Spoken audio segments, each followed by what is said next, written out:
Jennifer, welcome. How you doing? Hi, 15TD with that host. And thank you. And hey, how's it going? Hello, everybody.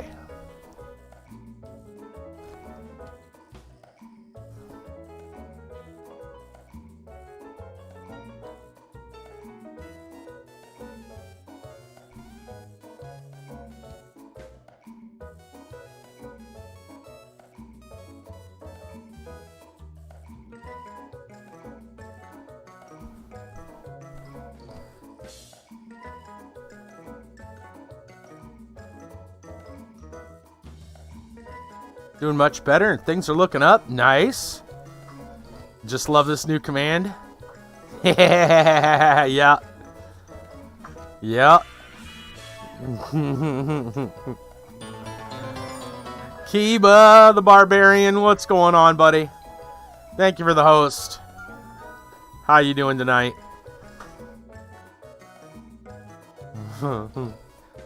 True that. M-I-C-K-E-Y.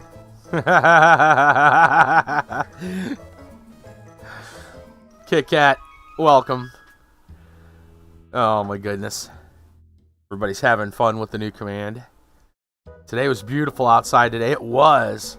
Commented on one of my old YouTube videos. Really? I'll have to go look. Wonder if I get an email. I probably didn't get an email about it.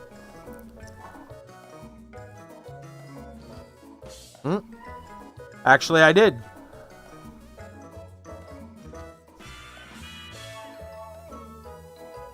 Yep. Nice. I see it. From the future, the loot key does exist now. That's right. Oh, yeah. Where it all started. Heck yeah.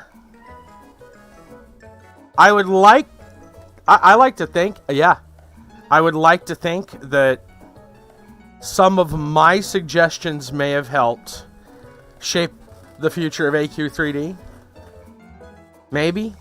Hopefully. I'm gonna take partial credit. You can't prove that it wasn't.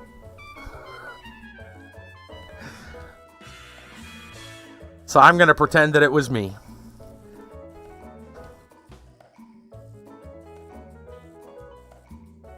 Actually, I'm pretty sure it's stuff other people also would have liked. They're like, ah, this feature would be really nice. And it happened. Over time, it happened. But in the meantime, I can pretend to take all the credit.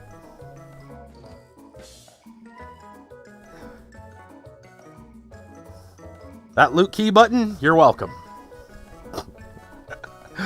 Yep.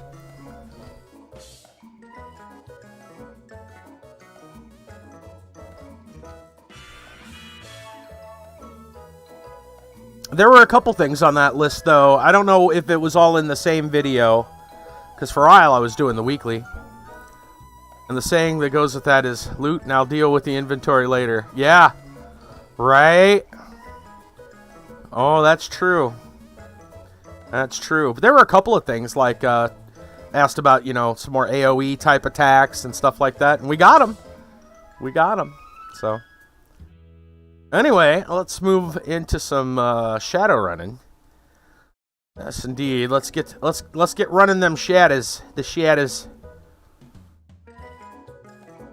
All right. Alright, let's do this. Oh, Florida Man. Ha! I like how that worked with it. I just realized that. Why does Florida Man do what Florida Man does? Perfect. Let me go grab that. What would it be without Florida Man? What would the night be without Florida Man? It's like a day without sunshine. Oh my gosh. That's a fantastic story. Already from the headline. Love it. Okay.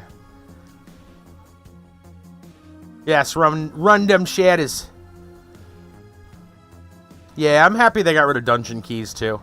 I think that's something that just over time they were like, yeah, this is not really necessary. It was a way for them to gate content. But there's other ways to gate content. Grinding is a good way. Just a straight up grind to me is better than a timer. Not a fan of timers. I look at it this way. If you want to be like, say you want to be a hardcore into a game, you want to spend, 27 and a half hours a day playing it. That's on you, right? You want to play it? Do it. You want to grind to your heart's content and get what you want. Brassel, hello. Welcome. Then so be it. Right? That means you progress faster than someone that only shows up for like an hour and a half. Or a couple hours a week. Right? I don't know. To me, that makes more sense. Alright. Let's do it. Enough yickety yakking. It's time to run them shadows.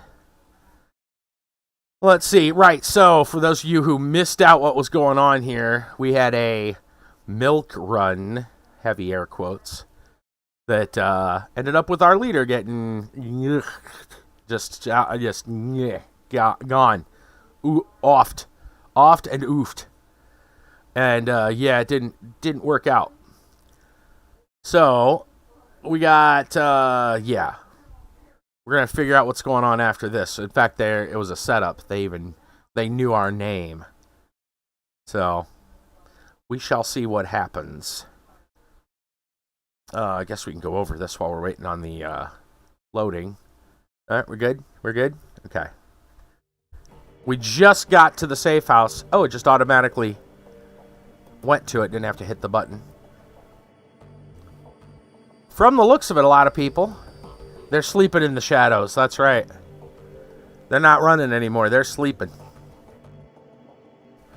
Yeah, we technically had a party of 5. Iger was doing outdoors, recon, essentially.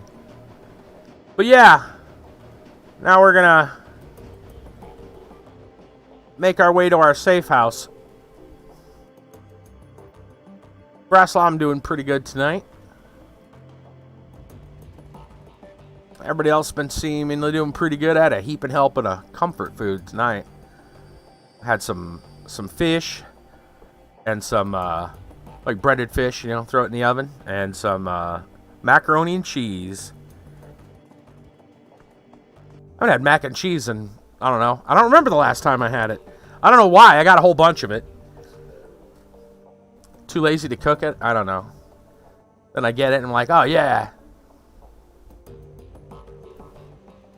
Like it takes that long. I cook other stuff that takes longer. I don't know. Every once in a while, I just get a hanker for that mac and cheese. Gotta have some mac and cheese. Alright, step inside. The squalor of the disused U-Bahn tunnel gives way to the warmth of your safe house. Man waits inside, silhouetted against the dim fluorescent lighting. Paul Amsel, huh? Something bad has happened, hasn't it? He steps forward, revealing a pale and expressionless face. Light glinting off of steel-rimmed glasses. Paul Amsel. Your team's fixer and landlord. Part deal maker, part information broker. One of the most well-connected men in Berlin. Hillbilly pasta salad. Hillbilly pasta salad. Let me think. What's hillbilly pasta salad? Macaroni, Or ramen. I mean, if you're going really cheap, it's ramen. But probably macaroni and, what, some mayonnaise? Can of tuna fish if you got the money. I don't know. What, some peas? The irregulars? Probably a mix of leftovers. You throw it all together. Let me know what all went into that. I could see a lot of things going into it. His eyes sweep across the team, takes it all in. Grim faces, the hard stares, Iger's fury, Monica's absence. I had a feeling. How did she? His face gone ashen. Swallows, takes a moment to chew on the words before spitting them out. How did it happen? Well, let's see. Macaroni, Italian dressing. Oh, 6 Italian cheese blend. There you go. That sounds pretty good. Forgot about the cheese. Can't have macaroni without cheese.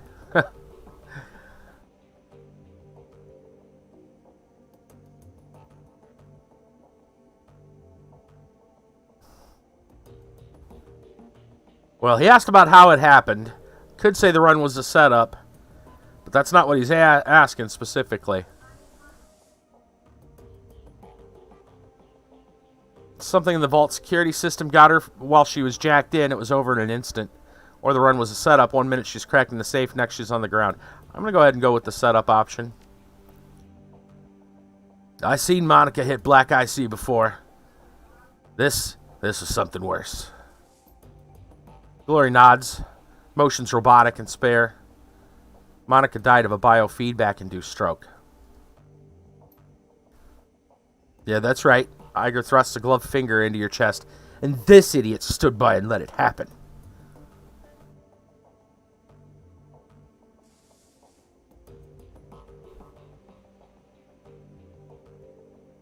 I'm gonna ignore that. I'll say, let it happen. She jacked in, she screamed, and she seized. By the time we saw she was in trouble, it was already too late. Yeah, because you never bothered learning what to look for. Muscle contractions and microtremors are good indicators of a Decker in distress. I'm assuming you didn't have anyone keeping an eye out for those. No, if you had, my friend wouldn't be lying dead in a basement. Oh, shove off, Iger. We're all on the lookout for physical security, Shenan's included. Throwing him under the bus isn't going to help anything. Under a bus is exactly where he belongs. Iger turns to face Dietrich.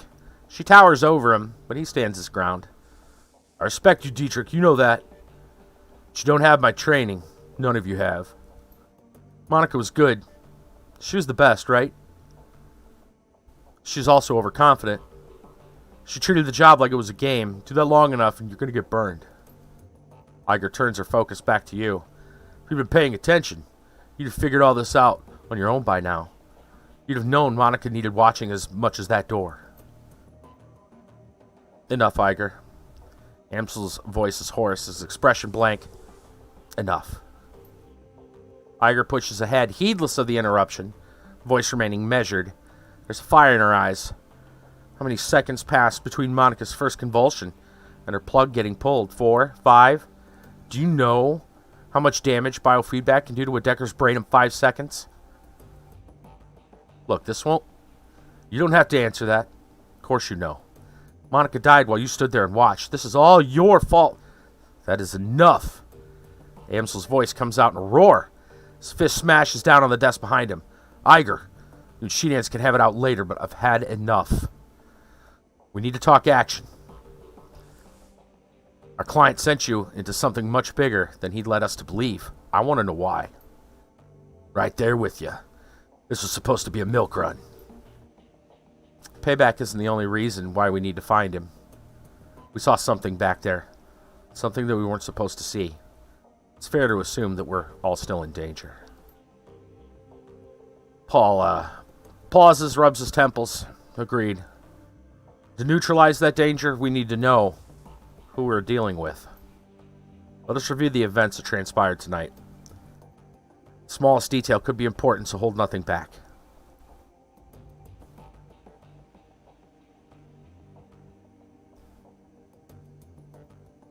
We'll give him this this word. Monica lived long enough to say a name. Feuerschwing. She fought hard to tell us. Must be important. Amsel seems taken aback. He pauses for a moment before responding. The Firewing. This is unexpected. You'll have to forgive me. This brings back many unpleasant memories. Gloria raises an eyebrow. The Firewing? The most terrible of the great dragons. There are those who would disagree, but they've never experienced the terror of living in her shadow. Glances over at Glory. You're far too young to remember her, of course. For Germans of my generation, the name Feuerschwing is synonymous with chaos, destruction, and death. The dragons today are subtle creatures, full of patience and guile. Feuerschwing was not. After her awakening, she went on a 4-month rampage, claimed tens of thousands of lives. Takes a deep breath, slowly releases it. There's a haunted look in his eyes. Those were dark days. Countless men, women, and children were slaughtered, roasted alive in their homes by a creature of legend. No hope for salvation, no end in sight. It was a horror you could not begin to understand. What stopped her? I can't imagine that a rampaging dragon would just go away on its own. Eventually, the Firewing was brought down by a man named Dr. Adrian Vauclair. Well, with the help of the Luftwaffe, of course. Those experimental weapons, designed by Dr. Vauclair, that finally pierced her hide. She fell in a hail of bullets and rocket fire and crashed down in the radioactive wasteland of the Sox. This event was called the Dragonfall. Safe at last from the dragon's wrath, Germany celebrated Vauclair as a hero. Our own Siegfried, modern-day dragon slayer. My own family practically worshipped the man. The Dragonfall was as important as an event as you make it out to be. I'm surprised that I've never heard of it. All right, Jennifer, have a good evening. Those early years of the Awakening were traumatic, Iger. Not just on a national level, but on a global scale. New species of awakened animals were being discovered daily. Within 2 years of the Dragonfall, the active use of magic had returned to the world, a new source of terror for a bewildered public. In 2021, the sudden emergence of orcs and trolls gave rise to yet another wave of global panic. In the light of such turmoil, is it any surprise that Dr. Vauclair and the Firewing were forgotten? Dragons were yesterday's news. Rubs his temples again. All this happened decades ago. To the best of my knowledge, the story of Feuerschwing is a bit of historical trivia, nothing more. Alright, so Monica spent her dying breath trying to tell us about a long-dead dragon. Iger sweeps her eyes across the group, searching for a glimmer of insight. Finally, she gives up. Any ideas as to why? Amsel's voice trembles with frustration.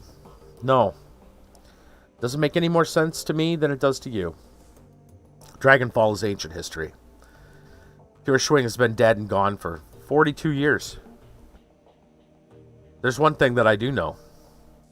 Whatever Monica saw, whatever she was trying to tell us, it was important. He visibly struggles to calm himself, takes a deep breath, and slowly releases. I will look into this. I'll find answers. In the meantime, did you turn up anything else of value?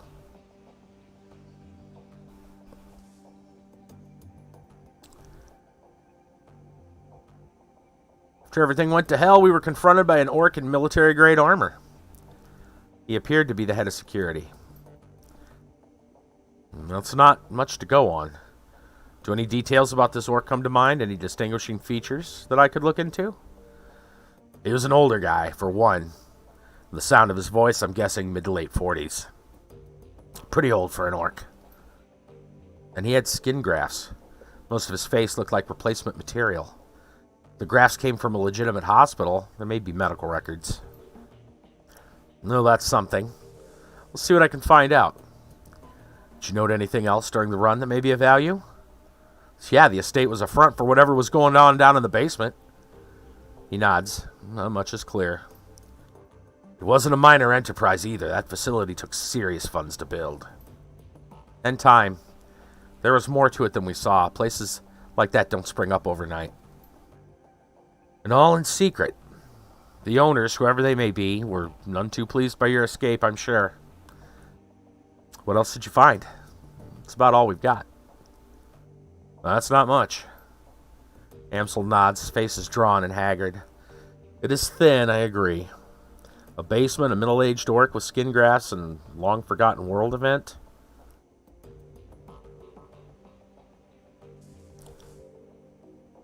Whoever sent us knew what we were walking into. We were set up.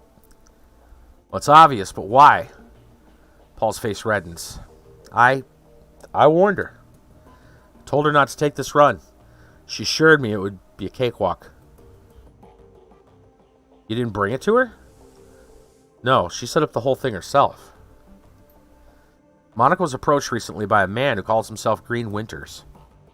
Used to be a prominent activist in the F-State political scene. Never much liked the man, I certainly never trusted him. But Monica, she'd do anything for her cause. Anything for the Flux State. Sighs.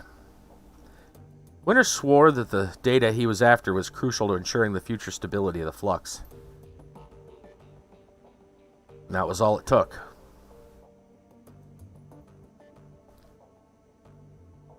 Sounds like Green Winters is our best lead, then. Yes, most definitely. It's clear that Green Winters has involved us in something much larger than he led Monica to believe. When he finds out what happened on the run, he's probably going to rabbit. We need to chase him down before that happens. So we need info on Winters, and we need it fast. Well, there's a man here in the Cruz Bazaar, a Turk named... Make sure I read that right. Altug Burkagazi. He owns a little soy calf shop just down the way called Cafe says... Oh, I don't even know how to pronounce that. Cafe Savi. We'll assume the Z is silent. This man is also a purveyor of information. Done business with him from time to time. You think he would know something about Green Winters? Amsel nods. When I discovered Monica's renewed association with Green Winters, I contacted Altog. One of his people has been keeping tabs on Winters ever since. As I said, I did not trust the man.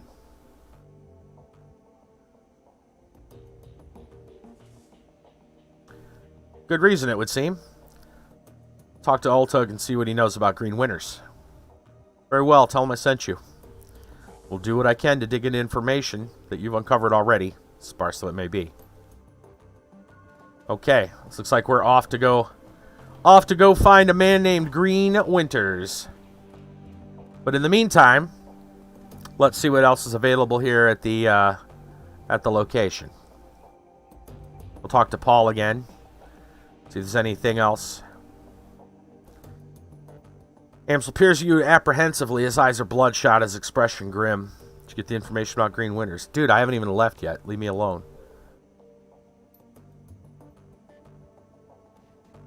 There's Dietrich. Let's see what Dietrich wants.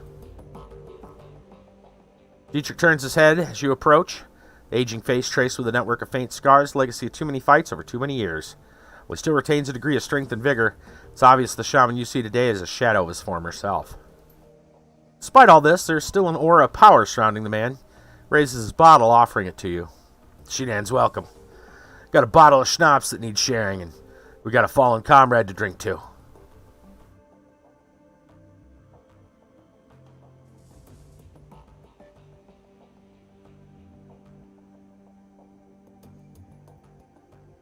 To Monica. The liquor in the bottle is crystal clear, and as you raise it, you catch an intoxicating whiff of cloves and caramel, taste of sweet corn and walnuts, lingering aftertaste of buttery toffee. Swallow a swig, then return the bottle to Dietrich's outstretched hand. He takes a long pull off the bottle, then locks eyes with you. Let me ask you a question, Sheenans. What made you choose to come to Berlin?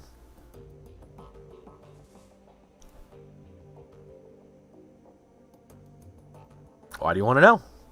Monica told me that you moved here from the Rhine-Ruhr megaplex. Made it sound like you'd been there for a good many years, successful years at that. Leads a man to wonder why you'd packed up and moved here.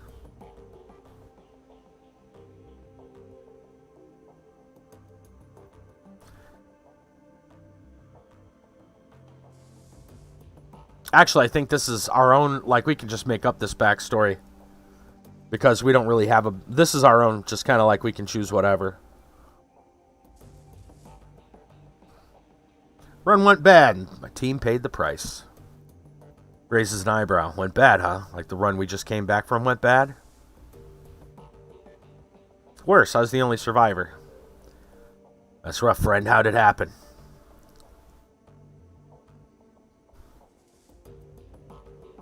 Double-crossed. Let's go with that. Run went off without a hitch, but instead of paying us, our client decided to set an ambush. Miserable bastard. Alright. If what you're telling me is true, how'd you walk out alive?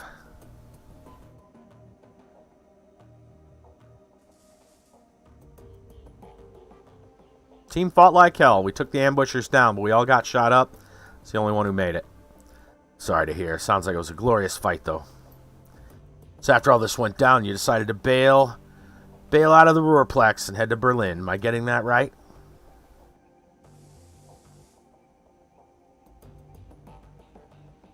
More or less.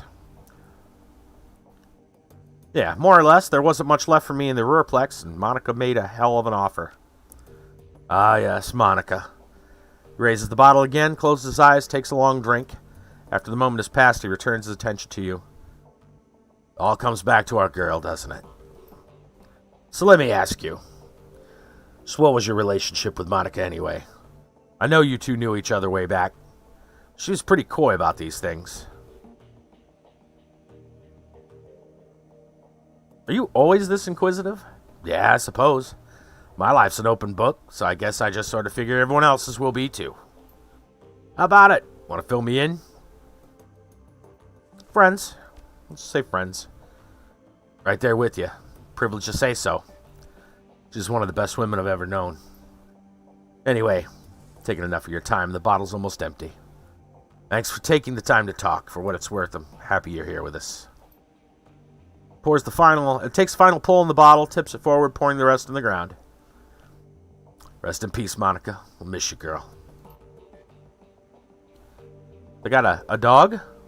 Dante? Start towards the safe house door. A large four-legged form steps around the corner. Dante, Monica's dog. Enormous mongrel of indeterminate breed. A low whimper emerges as he enters the room.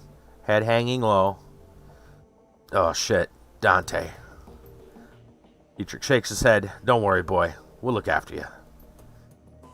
The sight of Monica's dog, Amsel's eyes well up. He inhales, can't quite catch his breath. He started whimpering about an hour ago. Turned into a full-blown howl. Just won't stop. Closes his eyes. That's when I realized something bad had happened. Looking down into those huge brown eyes, you see intelligence and sadness. That's a sad doggo. That is a sad doggo. Lets out a small whine and rubs his head against you. Go grab the bag of soy jerky treats. Give him a treat. Dante takes the treat in his mouth, but it's clear he's no appetite for it, and the jerky drops to the floor. He leans into you and looks up mournfully, pressing his ribs against your leg. Guess the dog's going with you, Sheenans. Amsel takes a ragged breath and releases it. Then a slow, melancholy smile plays across his face. Well, perhaps a part of Monica lives on in Dante. Turn to the safe house when you're finished with Alltag, mein Freund. With a little luck, we can help us locate Green Winters, and we can get to the bottom of this. Stares at the floor. Now I think we should all take a moment. His lips tighten. For Monica.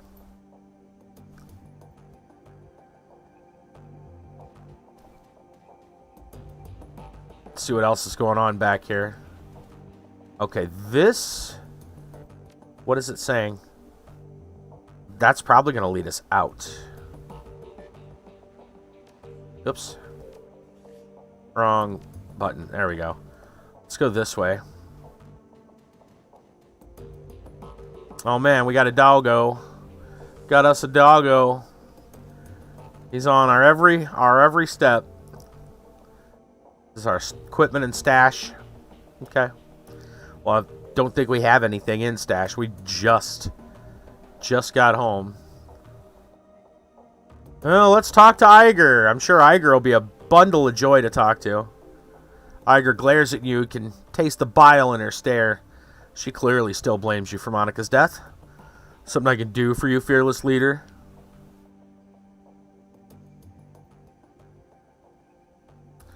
We need to talk about Monica. Not right now, we don't. Don't push me on this, shenanigans. One of these days, we're gonna hash this out. You can talk all you like about the clusterfuck that killed one of my best friends, but it won't be today.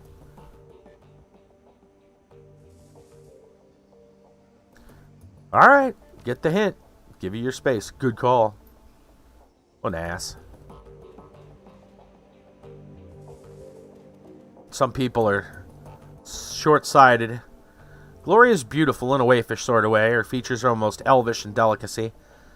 But there's something cold about her you find slightly unsettling. What's more unsettling is her chrome. Gloria is rocking a heavy load out of cyberware from head to toe. She looks to be composed more of plastic and metal than skin and bone. Shadows, individuals such as this, are anything but uncommon. Glory's cyberware is first generation, all of it. Bulky, invasive, practically museum pieces. This chrome was obsolete well before she was born. Shenanigans. Glory shifts her gaze on you. Her expression is cold and placid as always. Can I help you? How you holding up? Don't worry about me, I'm solid. You sure you look like you're a million miles away? I'll be with you when it counts. Right now it doesn't. Any thoughts on what we should do next? Find our missing client, extract some answers. Beyond that, find another Decker. Monica won't be easy to replace. Best start looking now. Let's try a personal question. Not big on sharing, sport. Personal reasons. You understand, I'm sure. The edge in her voice tells you she's not interested in continuing the conversation.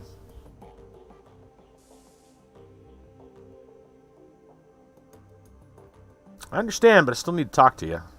So let's let a weary sigh. Ask your questions, do it quickly. I have things to do.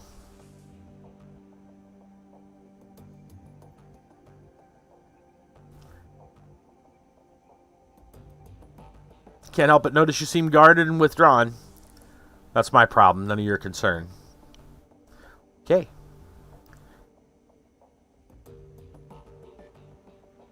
Whatever happened to you has impaired your ability to trust me, then it is my concern. Come on, Glory, talk to me. Trust is earned, and I don't know you yet. Maybe later, when we get to know one another better, we can talk. Now I prefer you dropped it. Well, let's try this one. You can't have started running the Shadows much more than 5 years ago. Tops, what's with the vintage chrome? It was cheap, gets the job done. She shrugs, end of discussion.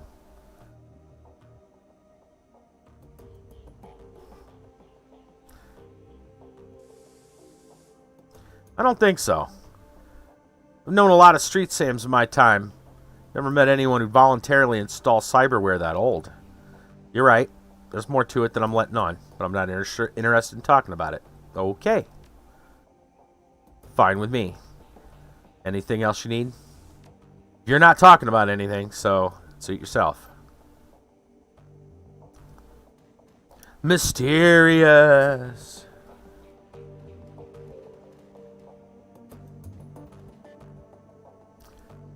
I wonder, was this Monica's room? That's my stash, so this is probably Monica's room. Surprised there isn't anything here. Maybe get a little extra hint. Any extra info, but looks like no. Okay. This has been riveting, I'm sure. Let's move on. Time to go find Green Winters. You got some dill pickle candy. Dill pickle candy? Do tell what that's like. I mean, I'm sure it's dill pickle candy.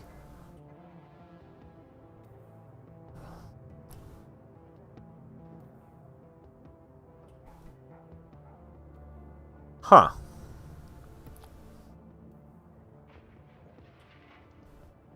Want a link? Yeah, let's take a look at it.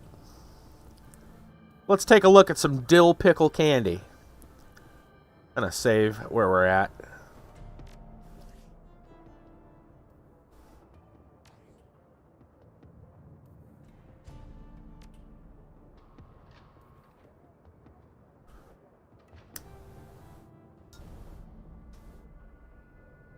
Like it is like a gummy candy or a hard candy or what? Let's hear about it.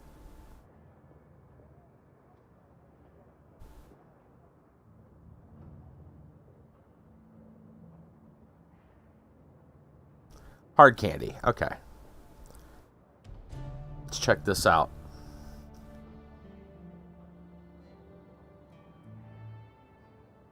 Okay, do I have the wrong...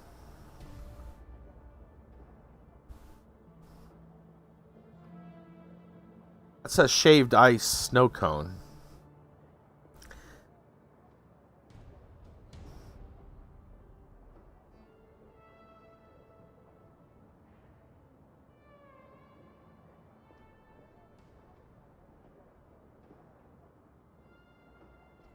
Oh, here we go. You can order the candy. Nice. Delicious hard candy. Dill pickle flavored. Huh. More dill than pickle. Flavor is delectable and delightful. Oh, goodness. I hope you will find it your ideal candy. Ha!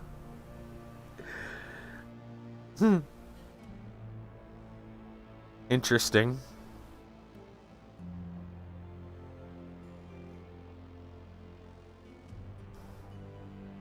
Dill pickle candy. Got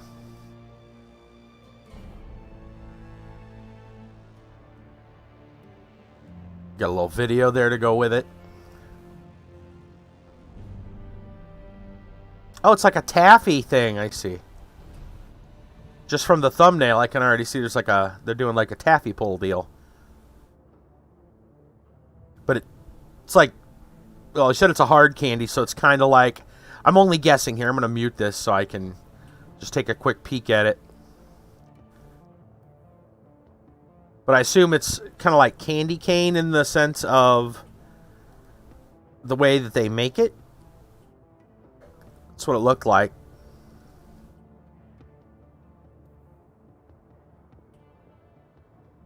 Yeah, it looks like it. From what I can see here. Yep. Similar to like how they make candy canes. Okay.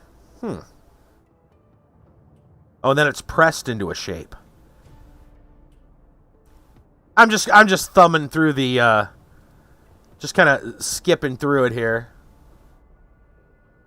Just out of curiosity. Huh. Okay.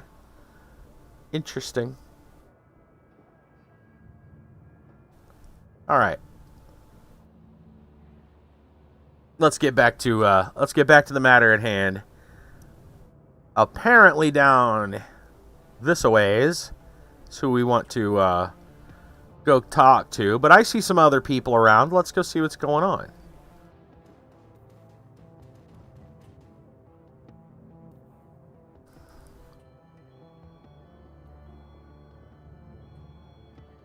What we got here?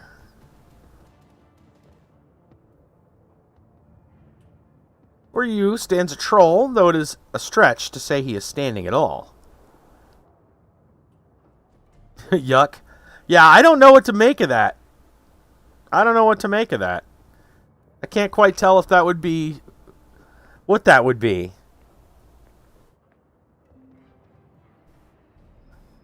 Christmas, I'm going to get my family that candy, or at least the ones who like pickles. Fair enough.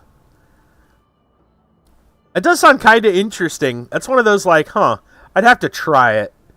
I really would, because I'm curious, like, how that would taste. That's one of those things you just don't think about. Like, what is that? That exists?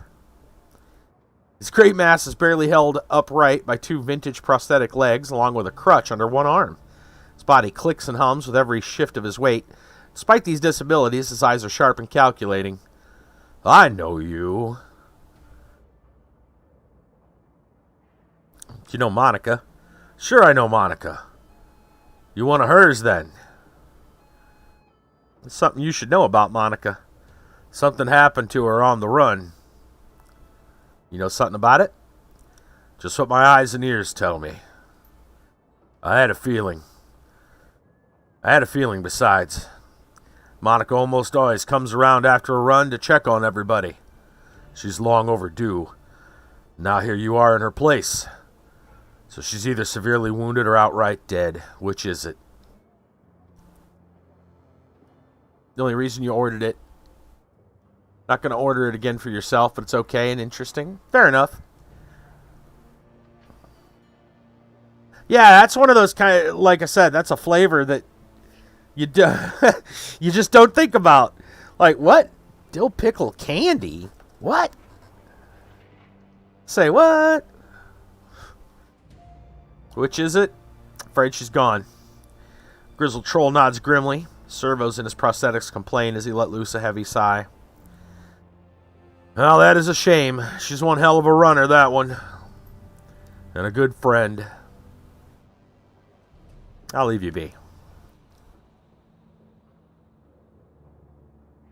You got anything else to say? I guess I'll introduce myself. Good to meet you, Sheenan's name's Alexi Lane. What do you do here, Mr. Lane? Ache and groan mostly, and try not to be a bother. Well, I'll leave you be. Huh. Let's see if I can get a different option out of him. Nope, that's it. Samuel Beckenbauer. Sound of your approach, the orc turns to face you. Wears a severe expression, but there is kindness in his eyes. Guten Tag, brother troll. Is there something that I can do for you? Couldn't help overhearing your conversation. Take it you run a charity of some sort? He nods. Yes, it isn't much, but we do what we can. Such as? Clears his throat and begins to count off on his fingers. Past several years, I've established a shelter where the dispossessed can sleep, soup kitchen to feed the hungry, and a library for the people of the cruise bazaar to better themselves. It isn't much, I admit, but it's a start. Good start, Samuel. Mustn't be so hard on yourself.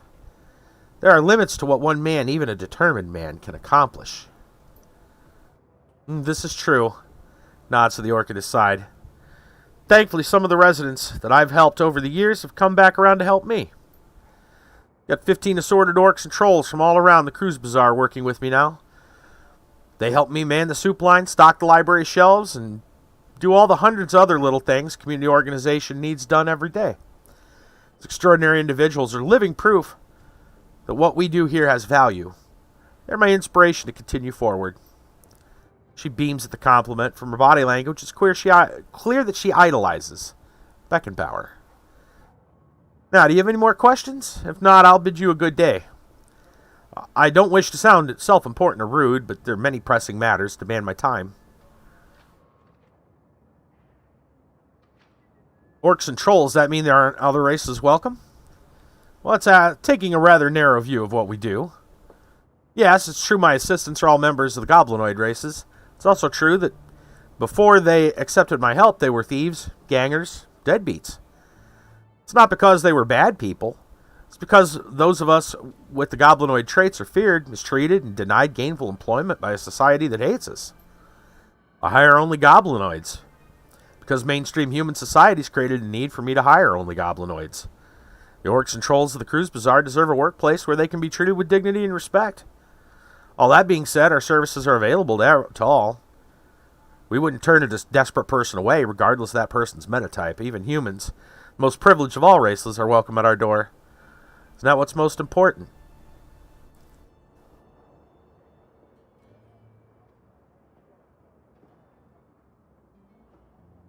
I'll reserve judgment. You're helping people. That's what's important.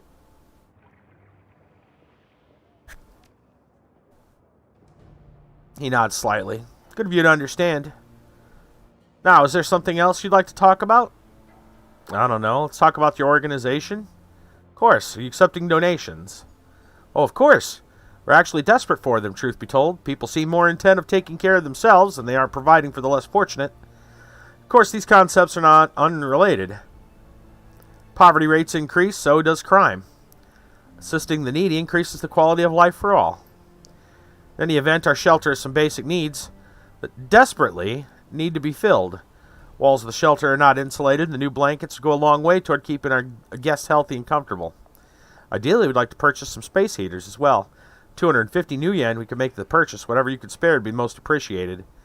Or, I don't even know how much I got. 1250. I'll pitch in 10. Here you go. Samuel gratefully accepts your donation. Thank you, Shinans. Every little bit helps. Money's tight right now. Contribution, we now have 10 saved towards our goal of 250. Okay. See anyone in need, be sure to send them our way. We'll do whatever we can to make their lives better.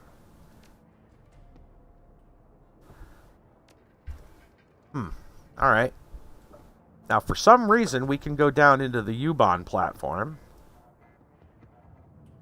which is interesting. I'm going to look farther around here before we totally head away. It's like there's a lot more to explore than there was in the previous game. Simi. Who's Simi? Let's find out. Warming herself in the dim light of a dying street lamp is a waif of a girl who looks far too worn for her years. Mother Superior, she says there will be 7 for me to care for. I need to see to them. 7? 7 what? What do you have to care for?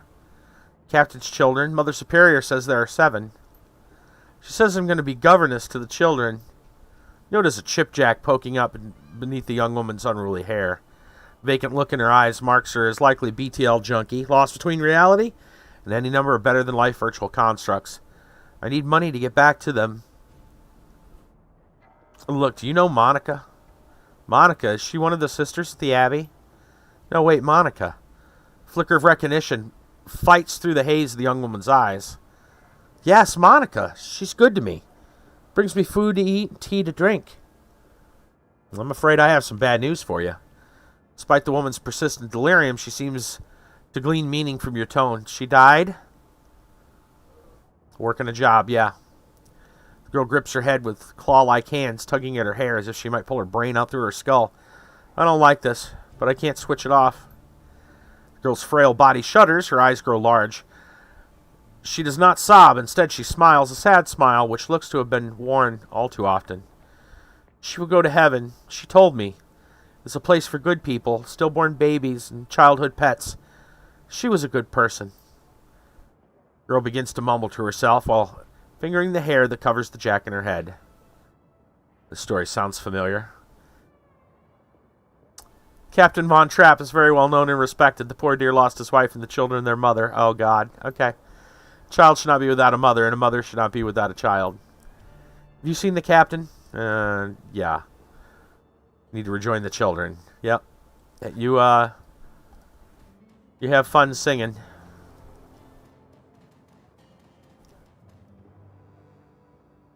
We got here a statue. Bizarre monument towers before you. The top of the pedestal, the form of an angel stands, outstretched wings looming over the small park. The material is strange and uneven, giving the statue a cold Frankenstein-esque appearance. It appears the artist welded this monument together from various metal scraps, pieces of junk. As you approach, a small grimy monitor at the base of the statue flickers dimly to life. The grainy face of a smug young orc appears on screen. Hello there, I'm Herbert Kunzel, creator of this monument. What would you like to know? Statue name. This is my tribute to victory, the victory of anarchy. It is both a citation and parody of the statue we destroyed some 20 years ago. You may remember it from the history trids at the Sigasol or Goldels. Alright, installation history. Isn't it obvious? A monument to the hubris of the Prussian state gets blown to bits, so someone takes a lot of the bits and builds a monument to the hubris of anarchy. I mean, what more is there to say? About the artist, I'm the visionary Herbert Kunzel from the Lindwormer. You might know me from. Okay, well, there isn't much I'm known for yet. But I intend to change that. All art is born from misery, after all. Okay. Let's check out this phone booth that's ringing randomly. Old, obsolete phone booth. Do you guys remember... is this... I hope we have enough people here old enough to... Actually, most of my audience probably knows what phone booths are. Kind of weird that there's still one in here.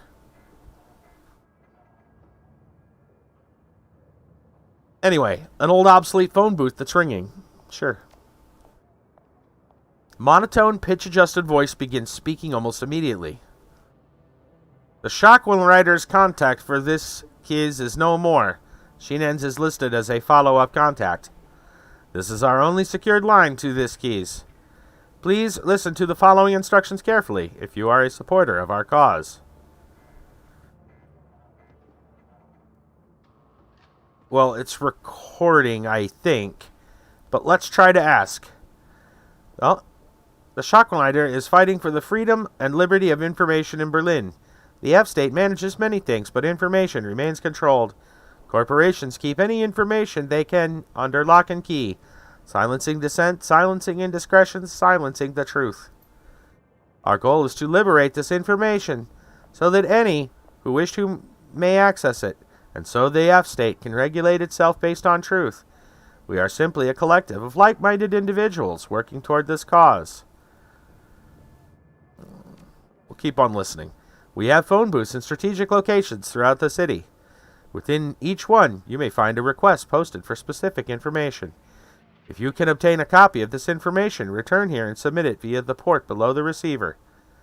We will verify the authenticity of the information remotely and post an undoctored copy of it onto the Matrix ourselves. It is our stated goal for this information to remain free to all. However, you will be compensated for sought-after information returned to this location. Line goes silent. Just going to hang up. Okay. Interesting. And unusual, but sure.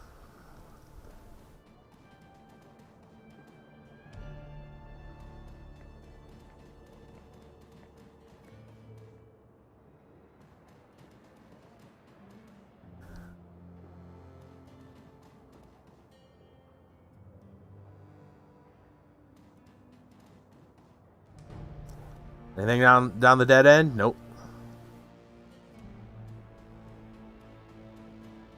The large map. What the heck? Oh, cyber clinic.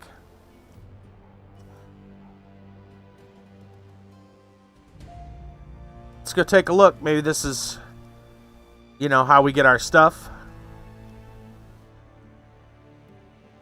Dr. Xavier Ezkibel.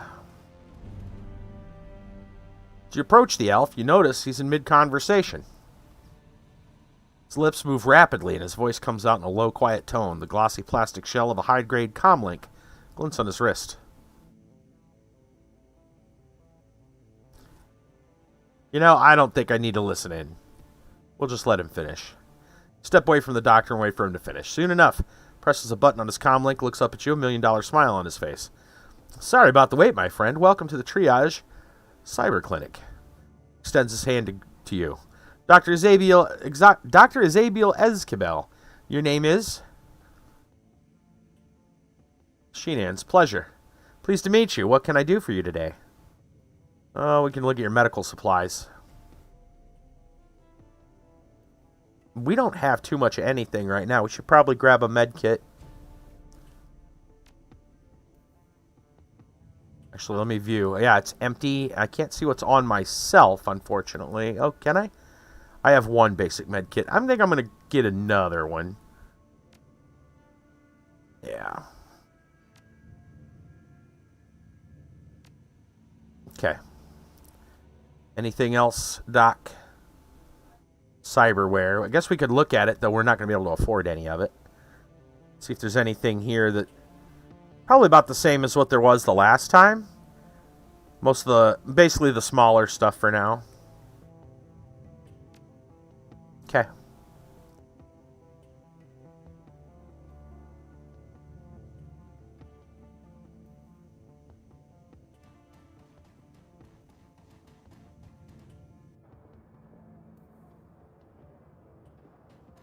What do we have over here?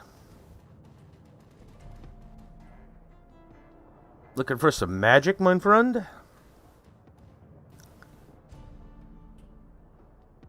Self has clearly seen better days. His skin is weathered and emaciated, as though it has been stretched too tightly over his frame.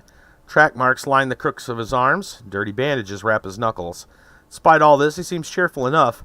Elf fixes his twinkling, bugged-out eyes on yours and offers you a broad smile, displaying a set of impossibly white teeth. He speaks to you. His voice is surprisingly deep. Guten Tag, mein friend. You here for some magic? Because Zag Flash gestures at himself with a dramatic flourish. Is your magic man? No thanks. Well, magic, are you a street mage? Zach lets out a throaty, barking laugh. Street mage? Me? Do I look like a street mage to you? Shakes his head. The smile doesn't waver. Flashes a small bag of pills out of his back pocket and dangles it before your eyes. No, chummer, I'm not a street mage. Got the magic in my blood and the magic in these bags, but you can catch old Zach studying. You won't catch Zach studying any old spell books. Alright. What's the deal with the special concoction? Flash's grin broadens further, his mouth disturbingly large, and there's something menacing about the sight of those two white teeth. This is the real deal, chummer. Proprietary blend designed and delivered by yours truly. Pharmaceutical grade kamikaze cut. Genuine spirit residue from the tier, and mixed with my secret blend of herbs and spices. Produces a small packet filled with iridescent purple granules from the pockets of his dirty jeans. You want to get high? Buy some Nova Coke and throw yourself a party. You want to soar? You get yourself some Flash. What's with the bandages on your hands? Snorts a short burst of laughter, waggles his bandaged hands in front of you. Oh, these, nothing much, chummer, nothing much.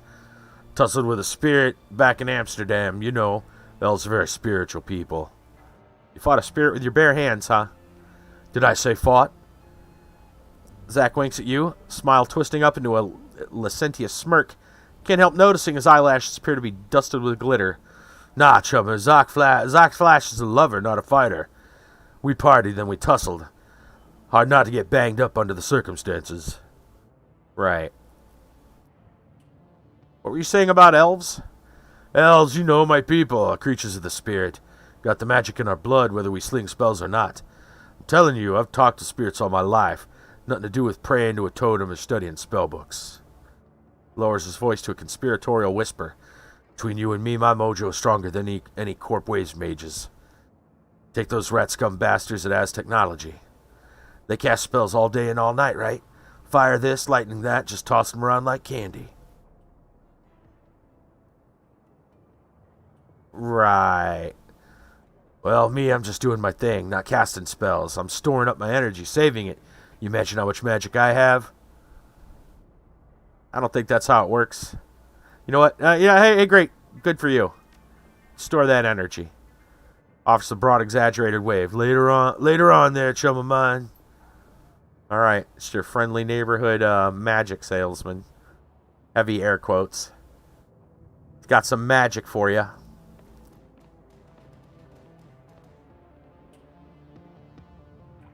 Well, there was the, where was it? Down this way. There's the, tunnel. Let's see what else. There's got to be... I assume there's going to be a gun shop or something like that. Oh, man, there's a lot here. See? Dang. It's all spread out. Gunari Metbach.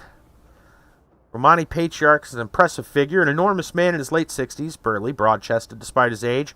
His voice is deep and resonant. His breath is heavy with the stench of pipe tobacco. Taven Bekstale, Schroll. You're here to conduct some business? If so, I welcome you to Metbach Arms and Ammunition. There we go. If not, keep right on walking. Yeah, that's right. I'm here to buy. Care to tell me about your inventory? We have weapons from all across Europe. Aris, Eska, Fischetti, you name it. If it can be found on the continent, it can be acquired by Metbach Arms. Impressive setup. Well, let's go with this one. I don't conduct business with suppliers I know nothing about. Talk to me about Metbach. I don't discuss family matters with customers, let alone strangers. Nothing personal. The answer is no. Understood? Yeah, understood. You show me respect. That is good. Metbach nods his approval. Now, unless you'd like to take yours elsewhere, let's get back to business, eh? Yeah, let's see what you got. Well, I'm a fan of the old shotgun. If you got any of those.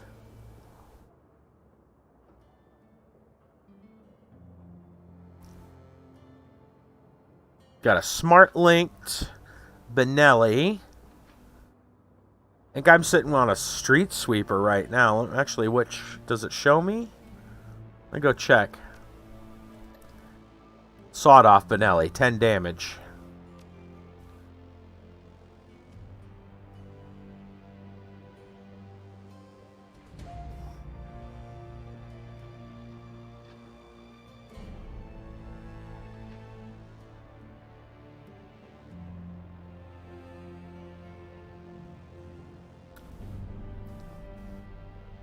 I think I might go with this one. It's a little bit more damage. It's got a decent capacity. The street sweeper's only 2. I hate having to reload all the time. Grenade launcher. That could be fun.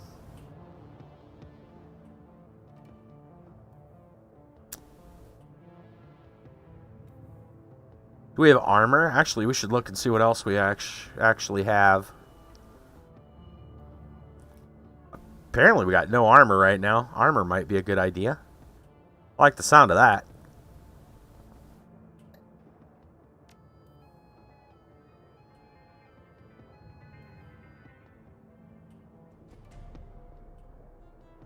Looks like all he's got is the one outfit, Armor 4. Oh, it grants some health as well. Secure Tech Armored Clothing Line. Kevlar woven into the fabric. Alright. That's going to be most of our money. We got just a little over 1,200. Guess I could look and check that gun again. 400. I doubt I'm going to buy too much more.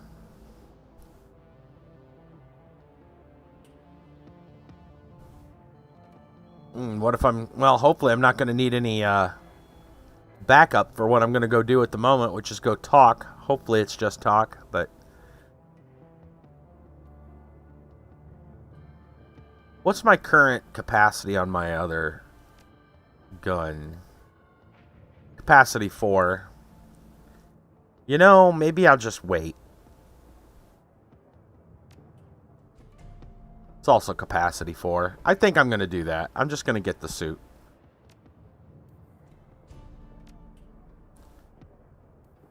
So we go from Armor 1 to Armor 4. That's pretty good.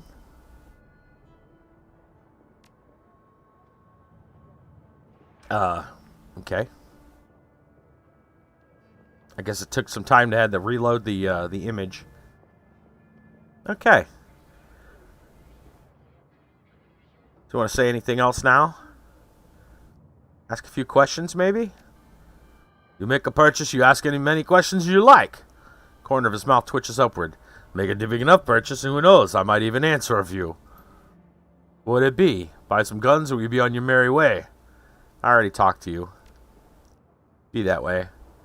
Metbach's face hardens. A brief pause. He gives you a curt nod.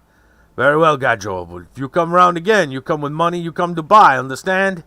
Makes a shooing motion with his hand, waving you away. Move along now. Yeah, whatever. Whatever. Alright, uh-oh. What do we got here? Dancer's bag. The dancer's right there. Why would you, YOLO. Let's see what happens. Tip the dancer? Nah. Alright now. Alright, there's the U-Bahn platform. And eventually we're going to work our way down here. There's still other people to talk to and other things. I want to go look at the platform, see what the deal is here.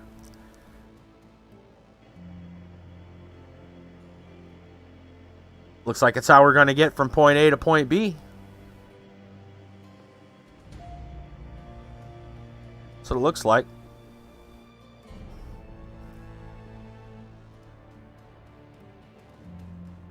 Alright, I'm going to work my way back around this way. And before we go back over here, because this is where we're going to end up going. Alright, we talked to them. This is another U-Bahn platform. Let's go down here. Alright, it's our safe house. Who's this? Melit Hoyley? Hoyley? Dwarvish tech vendor smiles at you with practiced ease. Almond eyes twinkling under the with the glare from a dozen trid screens. Speaks in a clipped, heavily accented German. Welcome to the Data Haven. Can I help you with something? I don't know, just throwing something there. So she's a tech.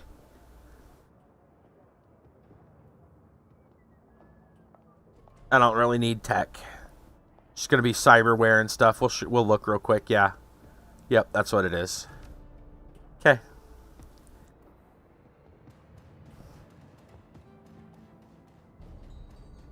Alright. Now what do we got here? Talismonger shop. This must be for shaman and different things. We'll go take a look in there real quick. What do we got?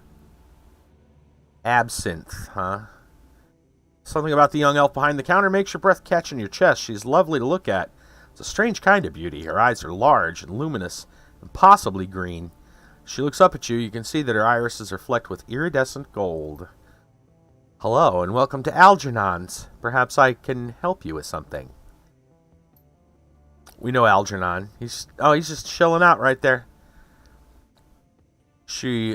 As she smiles up at you, her eyes fixed on yours, a curious feeling of weightlessness fills your chest.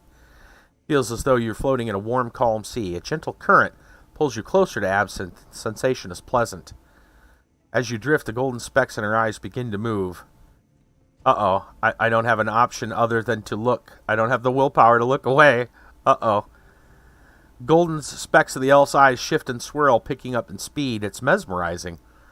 All at once, the speckles explode into light and color. Absinthe's eyes now fill your field of vision, and it feels as if you're drowning in an alien sea. The patterns traced by the shimmering specks in her eyes are kaleidoscopic, enchanting, nearly impossible to turn away from. Again, we are mesmerized. You're lost. The entire world has been reduced to a churning vortex of green and gold. Dimly, you become aware that something is happening. You feel your body being buffeted by unseen forces, and suddenly everything goes black. Shit. Look at the wrong person. Slowly and painfully, you struggle your way back to consciousness. Shop's owner, Algernon, is peering down at you, expression of concern on his face. Absinthe stands beside him, her expression one of embarrassment. Welcome back, friend. Algernon extends a hand to help you to your feet. Absinthe shifts slightly to allow you to stand. Wait, what was that? What happened? My fault, and my apologies. Sometimes when I daydream, I bring others along for the ride. It was unintentional. Yes, there was no harm done, correct? You'll be fine. Somebody drunk the Mississippi Queen. Yeah, no kidding.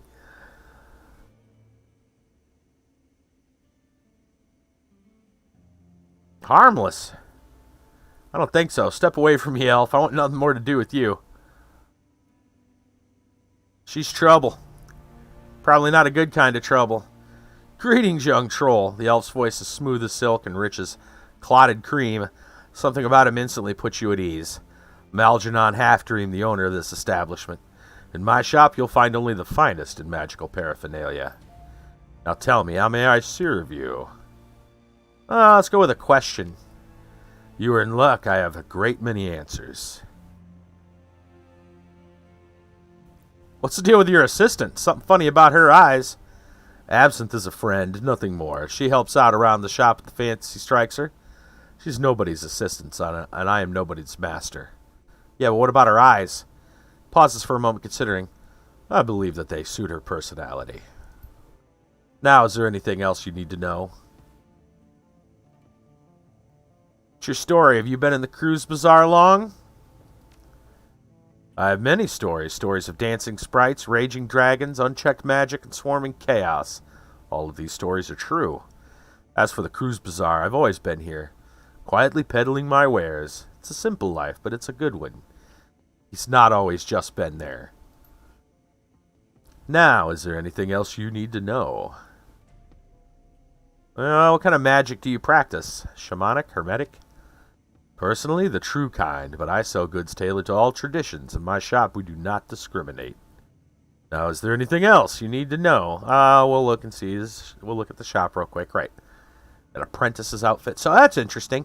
They actually moved the armor related, I guess, to the proper spots.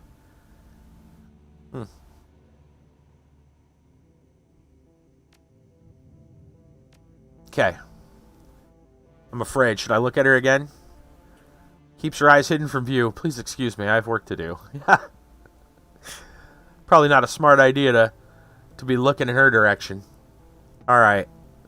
So Algernon's here, which you all know probably means something's going down. David.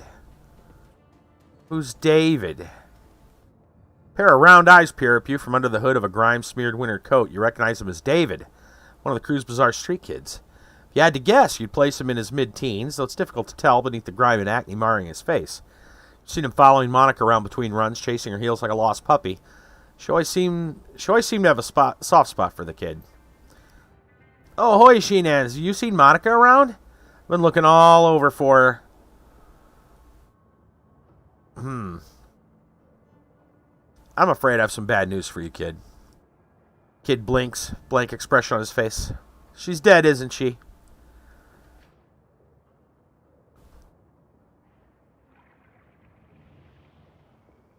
It was quick. She went peaceful. It's the most any can hope for. That's not really true. But, yeah, sure. Quick, but I wouldn't call it peaceful. Yeah, look, I think I want to be alone right now. Yeah, sorry, Dave. Okay. I'm gonna assume that's finally everyone. Yeah. Pretty much everything. Okay. That was a lot to look at. Man. Let's go check out the cafe.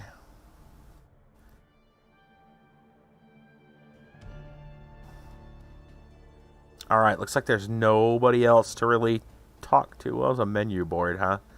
Oh, wait on. We got somebody there as well. Okay, let's look at the menu board. Caramel soy calf special today. Okay. Let's talk to Jan.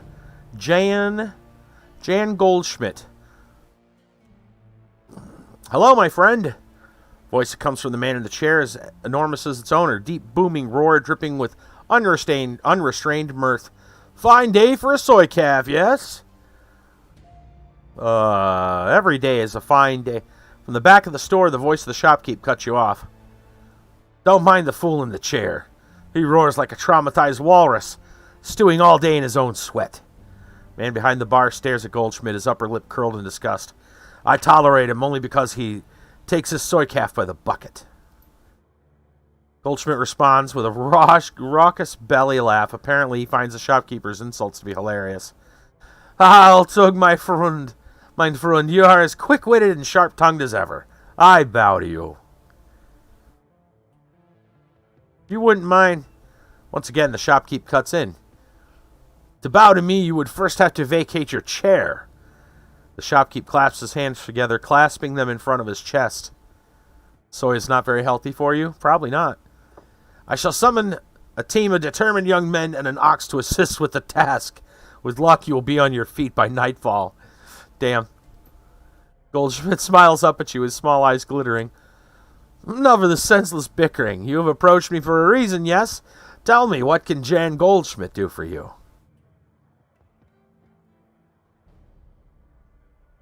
Why do you put up with those insults? Don't you have any pride? I put up with them because they amuse me.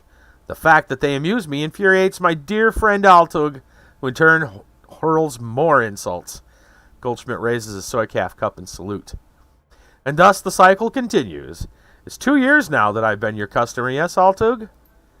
2 years of soy calf and strained patience, yes.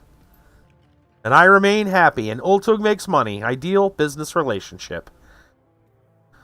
All sounds perfectly healthy. Take care, Jan. Goldschmidt gives you a deep nod, his jowl quivering. Till next time, my friend. Let's talk to Altug. The man behind the counter looks right past you. Can cause thyroid problems, really. Wow. Oh, there you go. Dog following close. Looks at you, past you, and the dog following close behind. Dante, I will fetch his water dish. Perhaps a coffee for our friend here.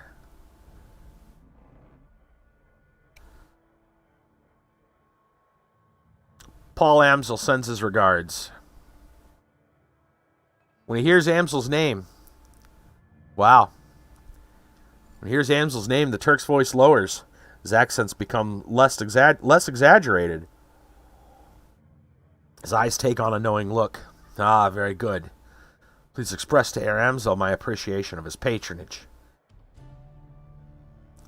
So he turns my stomach. I don't know, other than... I don't think I've really touched soy, to be honest. I'm sure, well, maybe there's probably some soybean in like vegetable oil or something. I'm sure that's part. Is that a major component? I don't know. Pretty sure it is. Pretty sure it's part of it. About as close as I've gotten to it. If he needs any more catering jobs seen to in the future, I'm always happy to provide.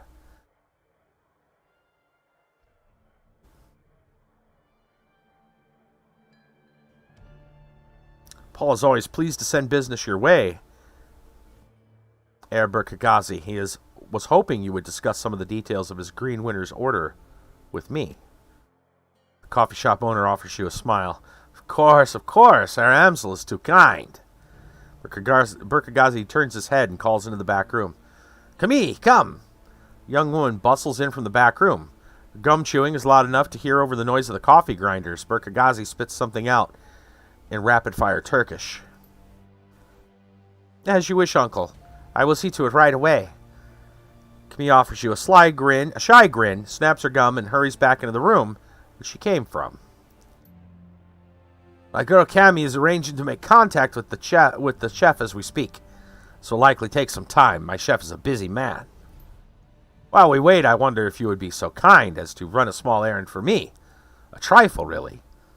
I hate to trouble you. I am embarrassed to even ask, but would be most appreciative of your help. Oh boy. What is the trifle? Altug's voice lowers to nearly a whisper. The errand is simple, hardly worthy of you. I've installed a number of data taps to Berlin's fiber optic network. It's part of my civic duty, you understand. These taps provide free matrix access for all who live in the Cruise Bazaar. In order to maintain their anonymity, each tap's protocol buffer must be reset every few days. Simply wish for you to visit each data tap and reset it. Don't you have people for this? My regular errand runners are all indisposed. Delightfully, you are here. Besides, we must wait for Cammy to return. It's a fortuitous circumstance. Just reset the taps. Come back when you are finished. There should be 3 of them scattered throughout the neighborhood. First one is just outside. Look for a metal box, yellow arrows painted atop it. By the time we return, I should have information Herr Amsel requested. Alright. Fine.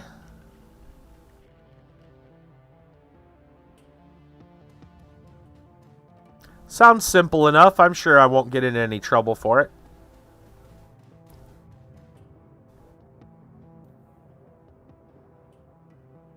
Alright, we're looking for some kind of box with yellow arrows. He said it's just outside. This might be it.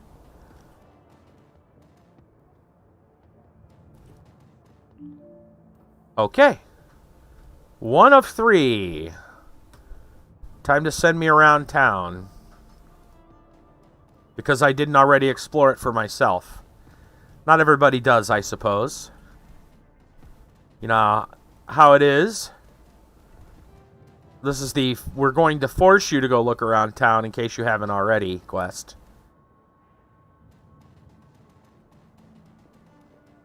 Well, that looks blocked off. I don't think I can get in here.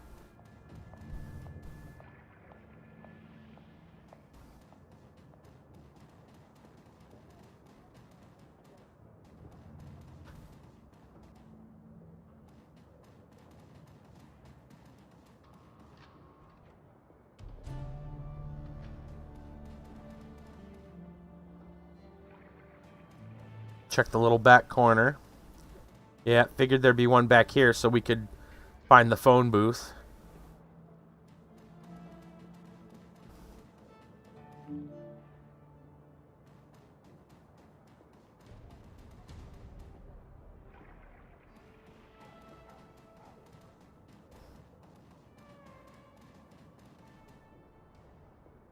And one down here. Did we... Yeah, we went to the clinic. That's what this was. It was kind of marking out some of the areas of interest.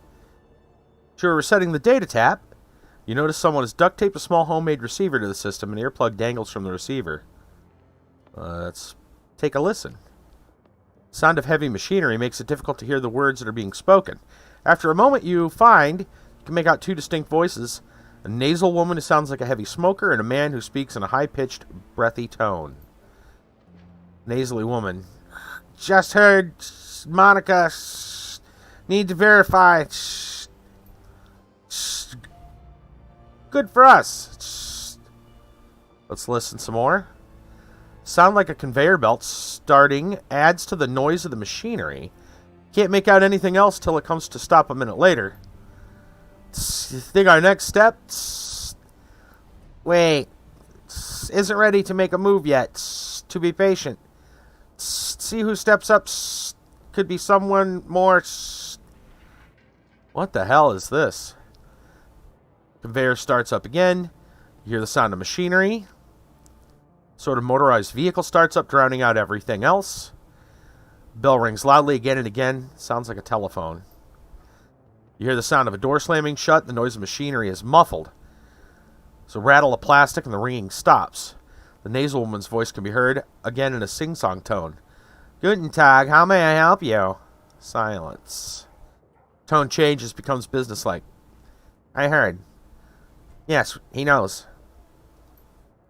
I told him it wasn't time to make a move yet. What do you think I am, an idiot? The council needs to meet again. I know. Getting everyone in the same room is challenging. Getting them to agree on a course of action is going to be even more challenging. From my perspective, the Cruise Bazaar was only stable because of her. If she really is out of the way, well, we'll see, won't we? Ja, I know. What can I say? Things go so slow in the flux sometimes. Hear the sound of a door opening again. The cacophony of machinery fills the line. You can't make out anything more.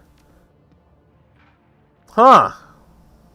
It's like Monica had a lot of people interested in her. Okay.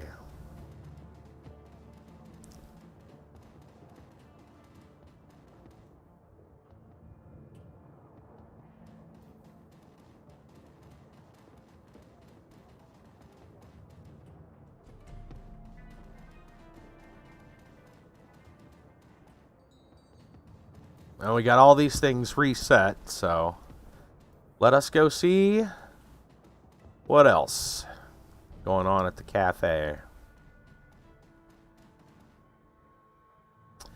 Altug. Say Altug, there we go. Man behind the counter has the broad smile and open demeanor of a classic Turkish street vendor. Welcome, honored Efendim. Welcome, honored Efendim. Welcome. And how can Burkazi serve you today? You would like a cup of coffee, perhaps? I finished your little trifle there, Burkazi. Burakazi. Ah, very good. I assume you had no difficulties. So those taps are a public service. Well, actually, difficulties. No. One of the tabs have been modified a bit, though. Someone was using it as a surveillance device. He laughs. Of course they were. I'd be surprised they weren't. This is Berlin, after all. In the flux, everyone spies. If you do not spy, how will you know who's in power and who will be in power next? If you are to stay here, Efendim, you must get used to it. Who enters the Turkish bath will sweat, as my uncle Tadener always says. Nevertheless, I shall have one of my people look into it. Wait, there's more. I listened in on the tap and heard something. Might be important. He eyes you closely, amused. Oh ho, tell me, oh listener at Keyholes. What did you hear on the surveillance tap you found? I couldn't make out much. Nasally woman and a high-pitched man that seemed pleased Monica was out of the picture. His face falls. News travels fast in Berlin. These two are known to me. Is there more? Woman got a call. She talked about a council meeting tonight to decide if they should make a move. And she was drowned out by heavy machinery. He nods grimly. Most excellent. It is indeed fortuitous you have discovered this information, though it is not unexpected. I will have one of my people attend this council meeting and report back.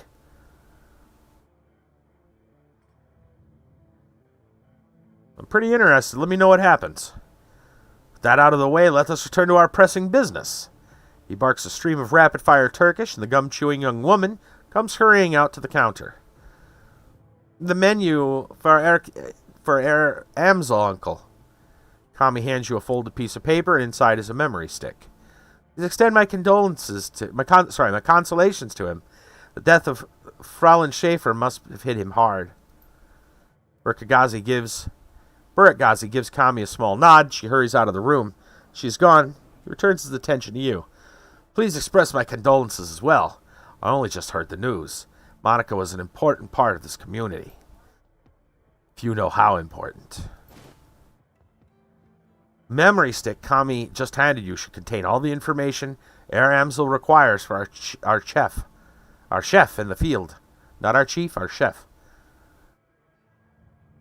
Definitely you have chefs in the field at your restaurant. Should you require my services in the future, you know where to find me. Until then, good day. Huh. Okay. Guess we better take this back to the safe house. But I've got a feeling it's not going to be an easy trip.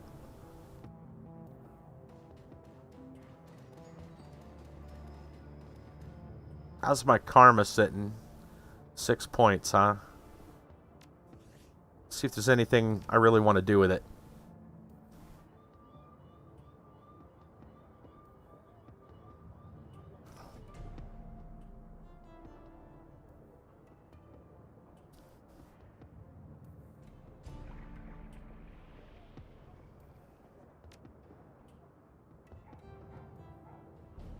Wouldn't mind doing getting an aimed shot. Maybe up in my dodge.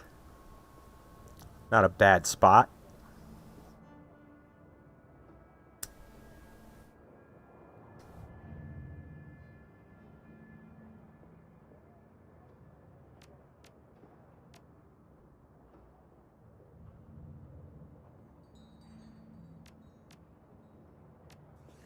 There we go.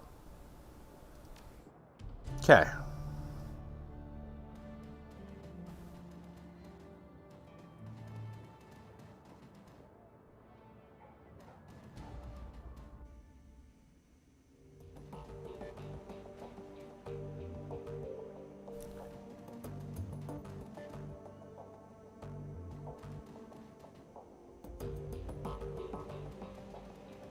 Oh, everybody's standing around. I wonder what's going on. Go talk to Dietrich.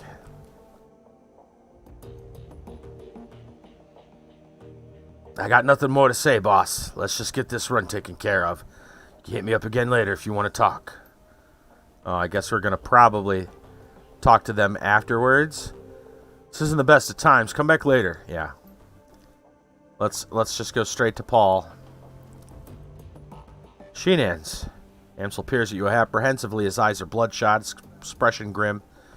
Did you get the information about Green Winters? Yeah, I spoke to Altug. He gave me this memory stick. Well, let's see what this agent has to say. Amsel snatches the stick from your hand and slots it into his computer terminal. Navigates a series of command line menus, and a wall of amber text floods the screen. Amsel scans it, mouthing the words as his eyes flit back and forth. Burkagazi's agent, I'm never going to get that right, keep screwing it up. Burkagazi's agent tailed green winners to a hotel in a cesspool of a Kiez called Drogenkip. Hotel is called Daskellen House. Daskessel House. It's a renovated factory nestled deep in the heart of Drogenkip. It appears Winners is holed up there. Recently there was some contention between two gangs over control of the neighborhood. Due to the gang violence, the agent refused to follow Winters inside of the hotel. Confirms that he's still inside. Well, what are we waiting for? Iger slings her rifle over her shoulder with a single spare motion. Gear up, people. We got a hotel to raid. Gloria and Dietrich pause, exchange looks with Paul. Just a moment, Iger. Amsel rises from his chair, drawing himself to full height. Even so, he has to crane his neck to look her in the eye. You are an excellent soldier, and nobody questions your competence in the field. Your loyalty to this team is equally commendable. That said, we believe Sheenance is the right choice to lead the team. A long pause before Iger speaks. When she does, her voice comes out dull and flat. What? Don't mistake this decision for a reprimand. Monica considered your contributions to the team to be invaluable. But we all know that she wasn't comfortable putting a soldier in charge. Iger speaks through clenched teeth, her words measured. Expression is livid. This is unbelievable. You want to put the rookie in charge again. She shakes her head. Don't you people learn from your mistakes? Sheenance is the reason we're still alive, Iger. He kept us together. He led us out of here in one piece. Making him your golden boy. She sounds tired, resigned, above all disappointed. This is more your flux state idiocy at work, isn't it? Dietrich reaches out, puts his hand on her shoulder. It's what Monica believed in. Iger's voice tightens. For a moment, her control slips and her face contorts in grief. Yeah. Look where that got her. She straightens to full height. Let me give you a piece of advice. In the field, only two things matter. The mission and survival. Everything else is just a distraction. Your ridiculous politics have no place in a Shadowrun. Dietrich manages a smile. What can I say? We're German. We have a history of strong political views. Iger sighs. The tone of resignation returns to her voice. Screw it. Let's put an end to this.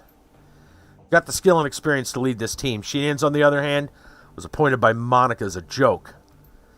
If you'd rather he take the lead, I'll abide by that, but I want to hear each of you say it.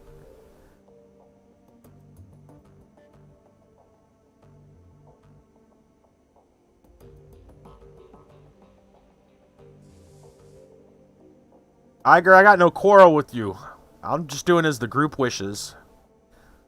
You stay out of this. She stabs an armored finger into your chest hard. The moment she raises her hand to you, Dante's ears lay back and he lets out a low growl.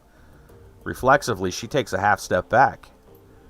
I think we've heard what Dante has to say. For my part, Sheenance saved our lives back there. You may not believe it, but he did. Way I see it, that means I follow his lead a while longer. Lori's voice is uncharacteristically gentle. I trust in Monica's judgment. Therefore, I trust in Sheenan's judgment. Discussion is finished, Iger. Amsel speaks softly, but his tone is firm. Sheenance take Monica's place as the leader of the team.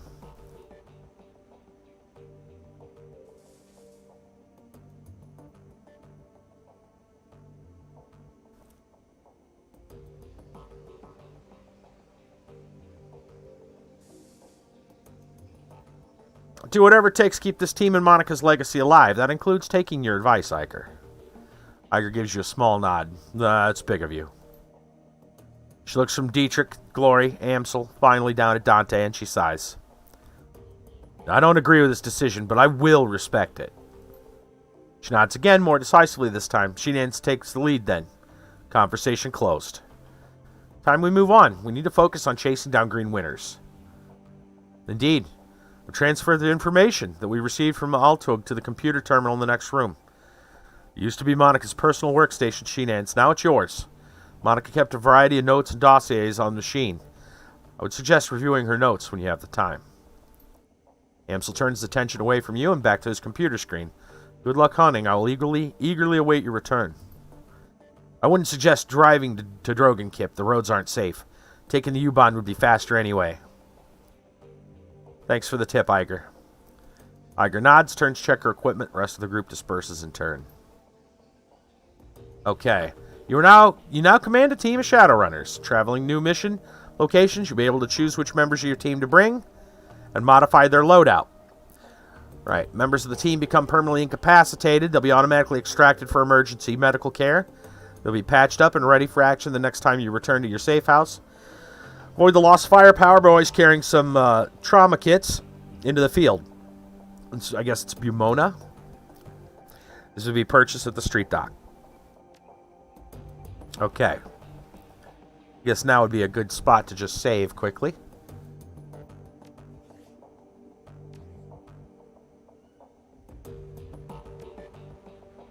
Alright, now, I think before we talk to anybody, let's go look at these important notes.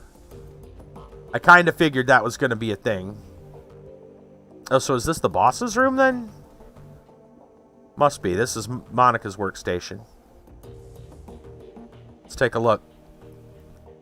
Workstation and mission computer, command center for your team's operations. Your last link to the memory of Monica Schaefer. Thoughts and words live on in the machine. At times, it's easy to forget that she's gone. Cool blue tones of the workstation's main menu fill the screen. Blinking message in the upper right corner notifies that you have 0 unread messages. Well, let's read the old messages. It's vids. Hello, Ace.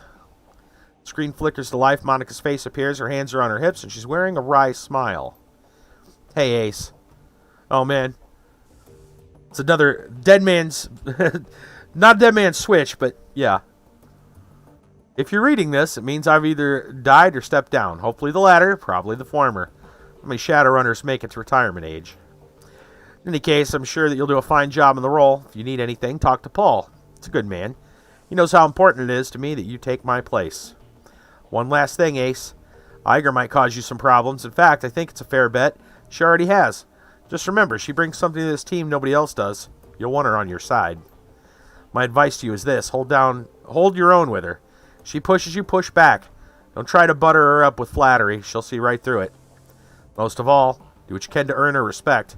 She'll never be satisfied following you if you don't give her a better reason to than because Monica said so. I have faith in you, Ace. It's up to you to justify that faith. She half turns away from the camera, then returns her attention to you. The image is uncannily lifelike. Oh, and by the way, Ace, if you botch this, I'm coming back and haunting your ass. I mean that. Message ends. The image fades. You find yourself back at the inbox. Alright. Well, we got a lot of stuff here to look. Let's look at the jobs directory. Be all pending and active. Nothing right now, I guess. I doubt. Let's look at completed jobs. Any information? No. Okay. Access the BBS. Let's search the BBS for keywords. Killer in Seattle. Nice. Anyone else reading about this? City's got a Lone Star contract. They can't catch the guy. The Emerald City Ripper. Been on a spree so far, no one has a clue. Pathetic. Something like that happened on my block. Vigilantes would have tracked him down and stalked him. Shows how good state payroll cops are. Who says it's he? They don't have any leads. Be in Seattle next week. Forward any info you have about this Ripper. I'll see about taking him out for a date with my Walther MA 2100. Sure, Lone Star will have a fat reward waiting forever. Blast this goon. Pro shot. Alright, who is Blutz? I think that's the name. Still recovering the logs. Hot Dogger just trashed the Lantrid hosting server. Sounds like some kid pissed over his cartoons getting canceled.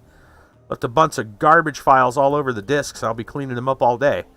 Should make you pass a dumbass test where you're allowed to deck in this town. Step up your security. Write some white IC programs if you can. At least make the kid's hair stand on end for a few hours next time he tries it. Make sure your IC is quick. Heavy-hitting IC is no good if you can't catch up with an intruder. Fact that I take advantage of on a regular basis. Always running, eh? Clockwork? Smiling Bandit. Strikes again. Ha. Like clockwork. You two are finished. I did have IC on the thing. Track the hole down. Grocery store across the street was piggybacking on my land, and they left an unsecured jack point in the bathroom stall. Old as hell maintenance jack and a fuse box. My security ignored it. Mystery solved. Shadowland isn't your personal tech support board, Lumens. Glad to see you fix your own problem. Only way you're going to learn.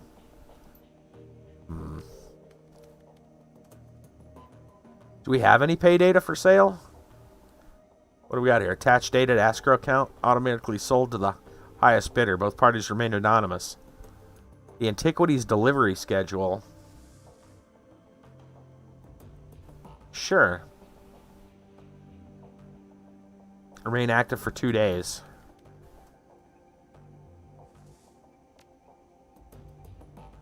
Let's see the personnel files.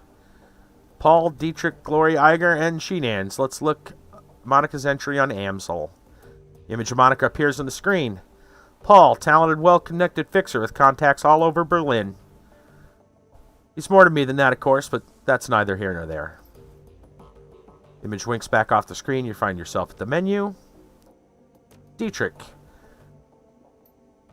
one of my dearest friends and a shaman of tremendous power. Good man to have on your side, at your side in a fight.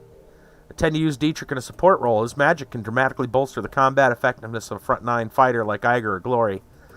When the chips are down, he's more than capable of dishing out punishment on his own. Can't think of much else to say about Dietrich. Just a good, reliable guy. Pauses for a moment. Hear a hint of guilt in her voice. He is getting a little long in the tooth for a Shadowrunner. Not sure how many more years he has ahead of him in this game, but I'll be happy to run with him as long as he's able. We'll see, I suppose.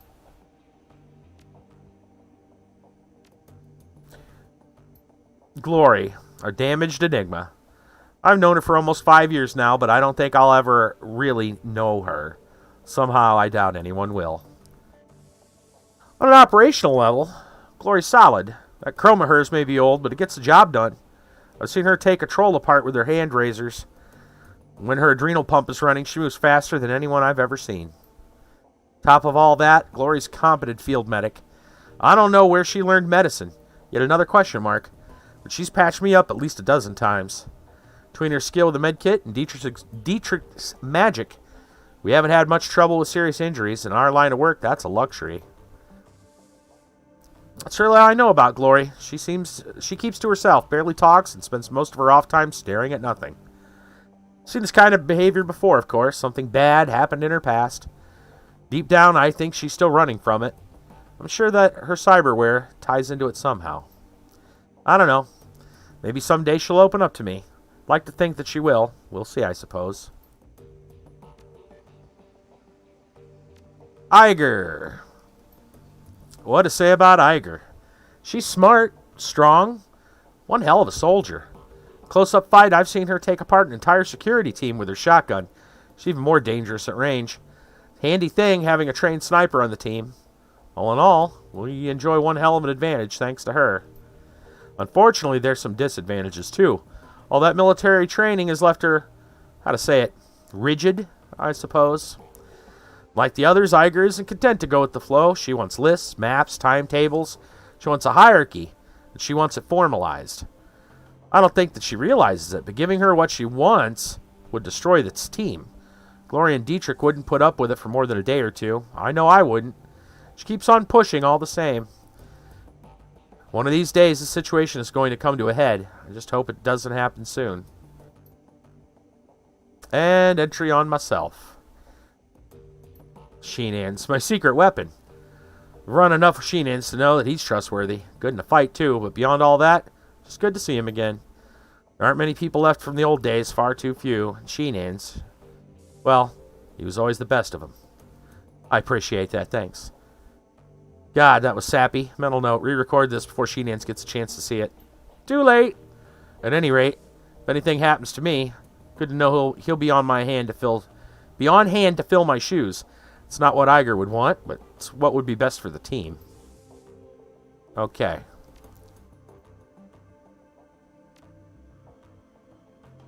Okay, so we got some more backstory. Now let's talk to everybody. Dietrich! There we go. I got nothing more to say. Really? Okay. I figured there'd be some kind of talk after the thing. Yeah. Okay. Why do we have two options here? Oh, take the U-Bahn. Okay. It's just showing the double exits. See if Paul has any other thing to say. Probably get ready for your trip. Yeah. Let's ask some questions about the cruise bazaar. Little slice of heaven, isn't it? What can I tell you about our keys? Let's see. Where can I sell pay data found on a run? Shadowlands BBS, yeah. Right. What about take on some of the other people there? Very well, where to begin? Samuel Beckenbauer is a good man, perhaps a bit xenophobic. As to be expected, he stands up for the rights of the goblinoid races, orcs and the trolls, yes. They've been more vilified and victimized than any of the other metahuman breeds. What is important is he's a leader and a healer, and that he helps his people. Soy Calf Shop, you'll find Jan Goldschmidt. I tell you that you will find him there. That you'll find him there because he never seems to leave the place. Every time I go for a coffee, he's in there sipping on soy calf. Beyond that, I cannot say what I think of the man. He's a jovial sack of fat. Perhaps if you speak with him, you can learn something more. Okay. I guess, can we ask about members of the team? You have questions about your teammates? I'd recommend checking the mission computer. Yeah. She'd be the best qualified to tell you about their capabilities anyway. Right. Okay. I think that's about it. I guess it's time to go out. It's time to step out on an old mission. I guess they're all going with. At least that's what I would assume. I'm gonna check the mission computer one more time. See if there's anything else important that I missed.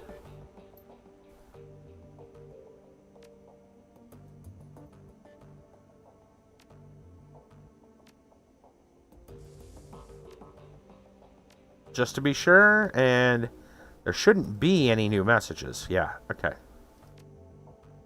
Alright, off we go.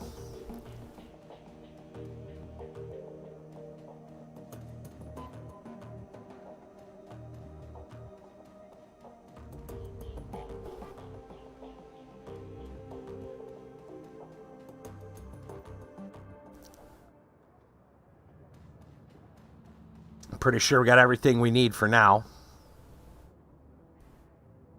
Let's go to the platform.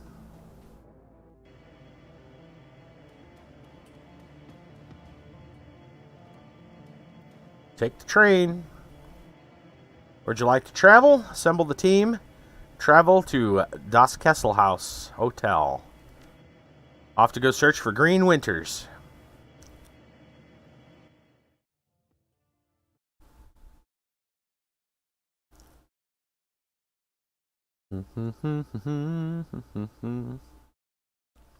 Alright. The Drug Pit. Das Kesselhaus Hotel and Nightclub. Crown jewel of Drogenkip. The filthiest keys in Berlin. Opening the door to the ground level dance club is like bashing your head into a wall of sound. Flashing lights stab your eyes. The air is perfumed with cheap synthahol and engine grease. Everything in here is cranked up to 11. Playground for the numb. Green Winters is somewhere in this building. You steel yourself for the sensory assault and step inside.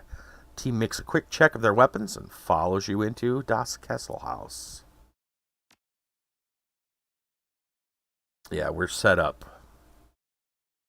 I don't have any other items. Maybe I should have given some other items, but we do have at least one healer, Dietrich, on the team.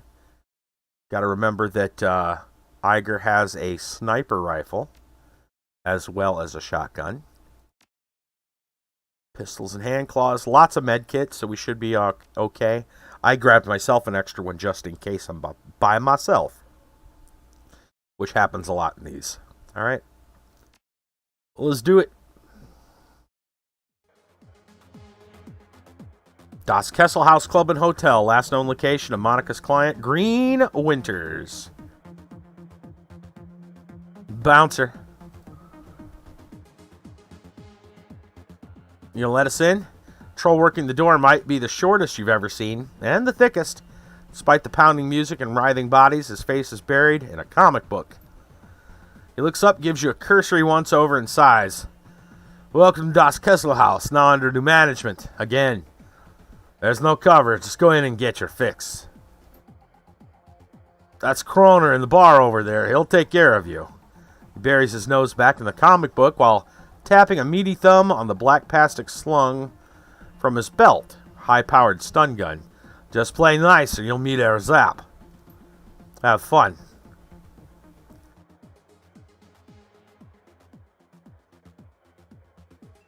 Looking for somebody, maybe you know him?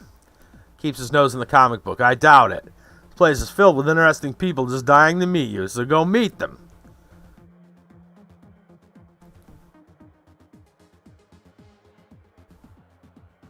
Think any of these interesting people might know him?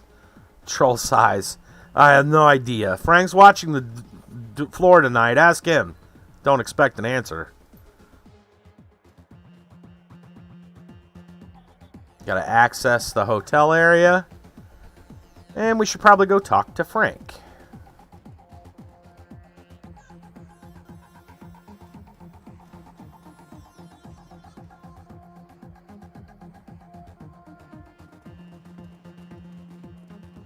The music out here on the floor is way too loud for comfort. The scene going down at the bar is even louder. The dealer on duty stands impassively behind the bar. Desperate-looking young woman is pleading with him, apparently to little effect. Alright, Silk, I'm going to explain how this works to you one more time. I get my cash, you get your cram. No cash, no cram, period. But I need it, Kroner, come on. Words come out in a desperate whine. Pale skin, sunken eyes, trembling lip, all point to the early symptoms of withdrawal. I have cash, I totally do. It's up in my room, but you guys won't let me get up there to get it. Hotel's under new management, beautiful. You don't have a room anymore. Whatever was up there, you might as well forget about it. But that was all I had, and I have to get right soon. Well, maybe we work out a trade. Cram for services. Services? Understanding slowly shows on the young woman's face. Her eyes go wide. Come on, Kroner, you've got to be fucking kidding me. You want the cram or not? Sets her jaw, look of disgust on her pallid face. That ain't gonna happen, chummer. Not now, not ever. Bartender shrugs. I'll give you about half an hour before the shake set in. When that happens, you know where to find me. He turns to another customer with a smirk, leaving the desperate young woman crumpled against the bar. Wonderful. What's going on over here? Expensive bottle of scotch. From the color, you'd guess it contents are at least 50% water. Well, let's see what's going on. Let's talk to Silk.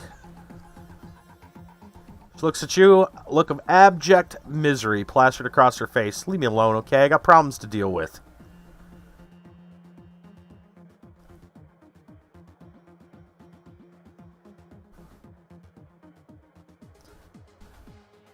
Cram habit is a rough thing to shake. I know a place where I can help get you clean if you're interested.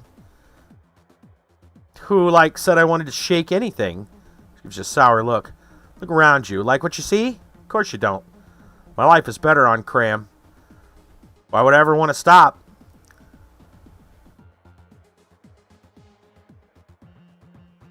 Life is short. Spending it stoned, kind of a waste. She rolls her eyes at you, please. Look, I'm sure you're just trying to help, but you're getting on my nerves here. Not your business anyway. I don't even know you. Leave me alone, okay? Can't help you if you don't want to be helped. That's right, you can't.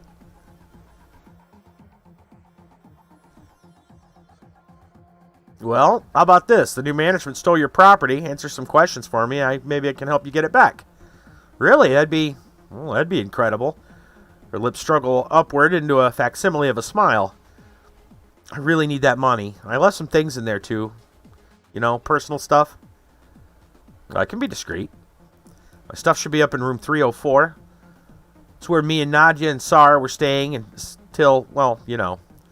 Be waiting right here when you get back. So, what do you need to know?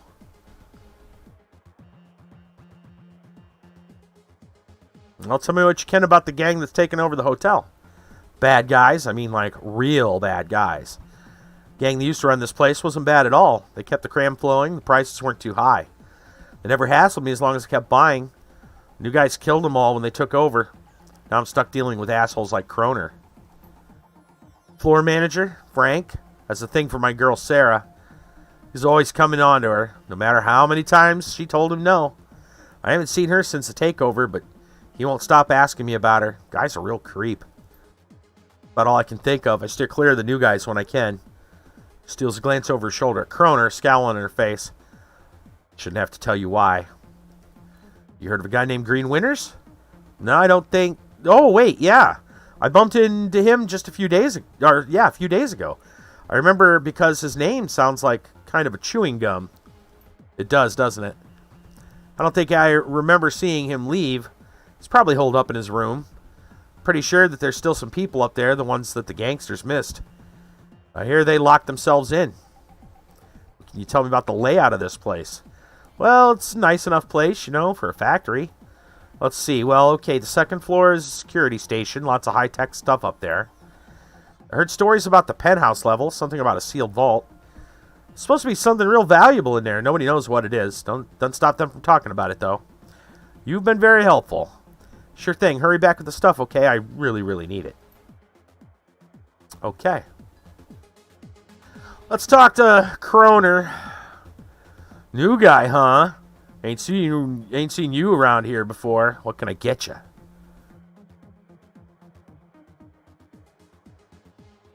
Wonder what options if I say I overheard the conversation. Let's ask about Green Winters. Looking for a guy who calls himself Green Winters. You know him? He looks at you suspiciously. Think so? Might be staying upstairs. You know what he looks like? Old. He doesn't use, but he's a raging drunk. That's all I got. Now, do you want something from the bar? I overheard your conversation with Silk there. Hey, she wants a cram. She's got to pay, same as anybody else.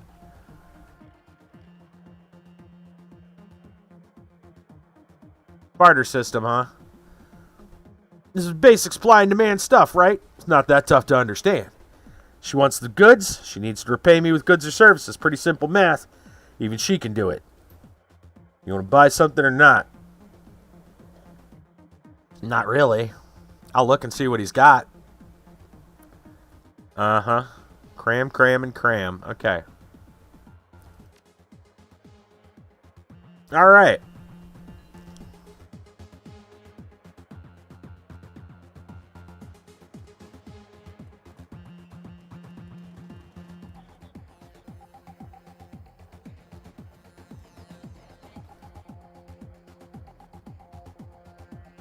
Party girl, huh? Girl in the corner is a model stim junkie, all wild eyes, nervous energy. Greets you with a smile so wide as to border on the grotesque. Hey, good looking. You want a party? Excuse me? Come party with me. You got some cram, right? I just love a guy that's willing to share. Sorry, I don't got any. Well, go get some, okay? At the bar, I'll be waiting. Yeah, we'll see. Don't think she's going to be of much use.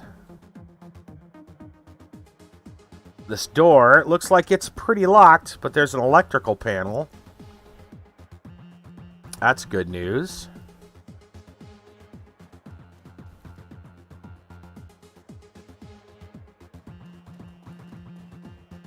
There's Frank. Pinned to the floor manager's too expensive for this neighborhood and too baggy to be his suit is a name tag. Frank. Yeah, what you need. Reluctantly shifts his attention away from the elvish dancer swaying in front of him. I need to get into the hotel. Hotel's closed. We're fumigating up there, you know, for bugs. We're in Drogan, Kip. You think I care about a few bugs? I need a room. Look, buddy, closed is closed, and that's what we are. Licks his lips, turns his attention back to the dancer. She maintains her 1,000-meter stare over his head. Now take your business to the bar or take it outside.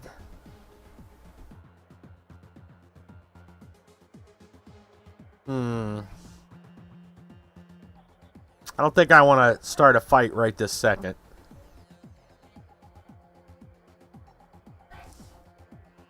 Also don't want to give him $200 for the elevator access. We'll come back later. Yeah, bye. Don't let the door hit you. We'll see if we can find another way.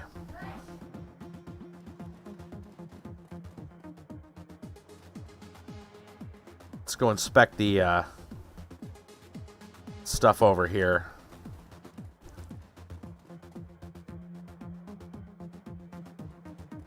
Cheap sign done in block lettering. Across the door reads, hotel closed by authority of new management. Looks like the elevator is locked down. The control system is tied to the building's land. We do not have drone control, so looks like we might have to pay some monies. Or attack the guy. Probably not a good idea when there's literally some armed guards right here. I don't think we should start that fight just yet.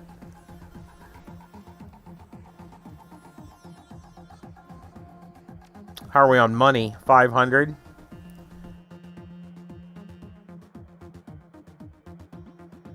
I'm going to hope that bribing Frank does the job. The other option might be giving the party girl something and causing a distraction. Let's see if Frank will talk to us again. Looking for a guy, calls himself Green Winters. Do you know him? His face screws up with a look of disgust. Yep, sad old bastard with a data jack. The ooze is something nasty. Wears cheap glasses, drinks like a fish. What about him? Well, I heard he might be staying upstairs. He eyes you suspiciously. If I see him, I'll let him know you're looking for him. Turns back to the dancer. Look, I need to get into the hotel. Told you before, pal, the hotel is closed. Alright, let's give him 200 bucks. Alright, look. I'll pay you 200 new yen for access to the elevator. I have business upstairs. Frank eyes the cred stick in your hand, glances back at the dancing girl. Slowly, he reaches over and palms it. Alright, you can go up. Elevator's open. Make it quick before I change my mind. That'll do. That will do.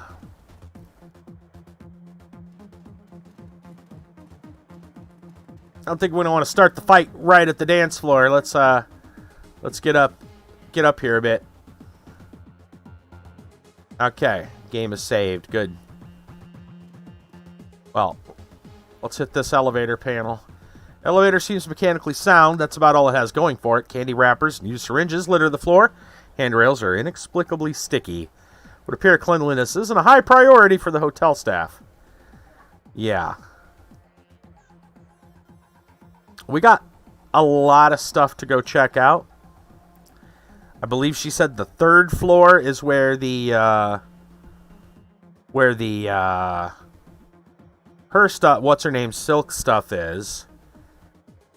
Not exactly sure what floor what's his name is on. Green Winters.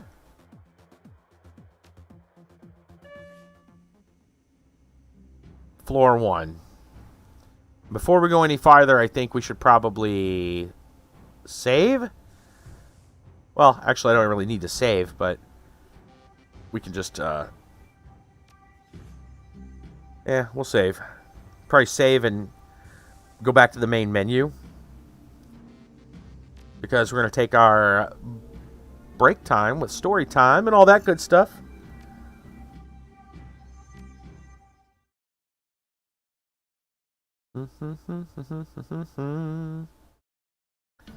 There we go. Okay. Let's have that time of the night. Our story time blam. Sounds like we're going to have our music running, so I'm going to turn this down just a little bit, so I have to talk over it. There we go. Indeed, the time of the stories is at hand. Alright, so you guys, anyone new here, story time, we stop and we talk about stuff, personal stories, or mostly articles that I find of interest. And of course, our Florida Man story of the day, normally brought to you by High 15 TD. That is the case tonight as well.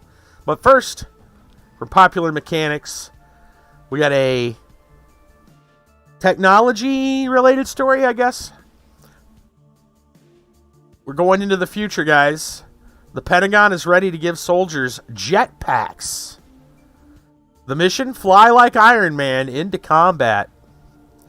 Pentagon has announced it's willing to fund a portable personal air mobility system, including yours if you have the right idea. The Defense Advanced Research Projects Agency, DARPA, will pay up to $1.5 million in development costs for a powered flight system capable of quickly moving a single person. The system would allow troops to zip across the battlefield to fight in cities, rescue downed pilots, or enter or exit the battlefield. In the filing, originally reported by Interesting Engineering, DARPA's Small Business Programs Office is inviting submissions for innovative research concepts in the technical domains of air platform ground-sea vehicles. The solicitation states, zip across battlefields to get shot down? Probably. Some examples of technologies of interest include jetpacks, powered gliders, powered wingsuits, powered parafoils, which could leverage emerging electric propulsion technologies, hydrogen fuel cells, or conventional heavy fuel propulsion systems. This platform system or system of systems could incorporate entirely new designs or modifications to existing systems. These platforms could serve a variety of military missions, enabling cost-effective mission utility and agility in areas such as personnel logistics, urban augmented combat, combat search and rescue, maritime interdiction, and special operations forces, infiltration, and exfiltration. Kiva's got a story. Thank you so much. I'll get to that in just a minute. Whatever it is, DARPA wants the personal air mobility system to fit in one bag or box and be ready to go after just 10 minutes of assembly. System should be capable of low to medium altitude flight and have a range of 5 kilometers, 3.1 miles. DARPA seems to be taking a cue from the United Kingdom's Royal Marine Commandos, who have been testing Gravity Industries jetpacks. The Royal Marines see the jetpacks, which use micro gas turbines to lift the wearer right up into the air, as a way to quickly board ships at sea. The individual jetpacks cost $440,000. Jetpacks have a long history and an equally long number of rejections from the armed forces of the world. Jetpacks tend to be loud, difficult to maneuver, and expensive, ending up as more of a novelty than a military transportation system. UK's interest in the Gravity Industry system is the first real action in at least a generation, and seems to be sparking wider interest, if not in the actual system, then in the portable personal air mobility systems concept itself. The Gravity Industries jetpack is interesting, but DARPA's latest pot stirring could end up funding something totally new. Quieter system powered by small lightweight batteries could be the next step in getting troops from point A to point B without touching the ground. Kind of a short story because there's not too much. They're not showing anything new. They're offering people to give forward designs. But DARPA's trying to figure out some kind of jetpack technology. Okay. I agree with Kit Kat on that. I don't think for the most part they're going to be really effective. You need something quieter, yet still fast. And you can't really get those things. Like, yeah. they're not. They'd be okay for like. They might be all right for some kind of like rescue stuff. But even then, like, what are you gonna? Okay, so think about this a minute. If say it was a rescue, like used for rescues, it would have to have the capability of sustaining the flight and control for 2 people, right? Because the idea of rescuing someone is that they're down and you have to go take care of them and then get them out extricated, most likely. That's the whole point of rescuing. So not only would the jetpack need to be able to work for 1 person, it would need to be able to work for 2, unless you're going to bring them a jetpack. But what if they can't control it? What if they can't even stand? Right? So in essence, you're basically asking for a jetpack that can carry 2 people at any given time, though normally it works for 1. That's asking for even more, and that's really difficult. Yeah, I mean, have you guys seen the Iron Man suit that the guy made that actually does zip around a little bit? He's got the jets. What is it, like 5? I think it's like 5 jets, essentially. 1 on each leg, 1 on each arm, and then like 1 on the back, I think. It doesn't take 10 minutes to put on. It takes a lot longer than that, and it definitely takes time to work. And while you're doing it, you can't really do much of anything else. And it barely keeps 1 person going. The technology, man, it isn't there right now. We don't have it. Yeah, it is kind of a World War II kind of a throwback, isn't it? I don't know, man. People think, what are they thinking? We're all going to be, 40K Space Marines or some shit? Or jump packs? I don't know. It's weird. It's weird. I don't see it. I just don't see it. Like, the other options are some kind of drone technology, but then drones are, again, you've got the weight problem of a person. Like, when you're talking, like, if you're trying to get someone in the field, well, drones just do that better already. Right? And the person doesn't have to be there. They can be watching via camera. Right?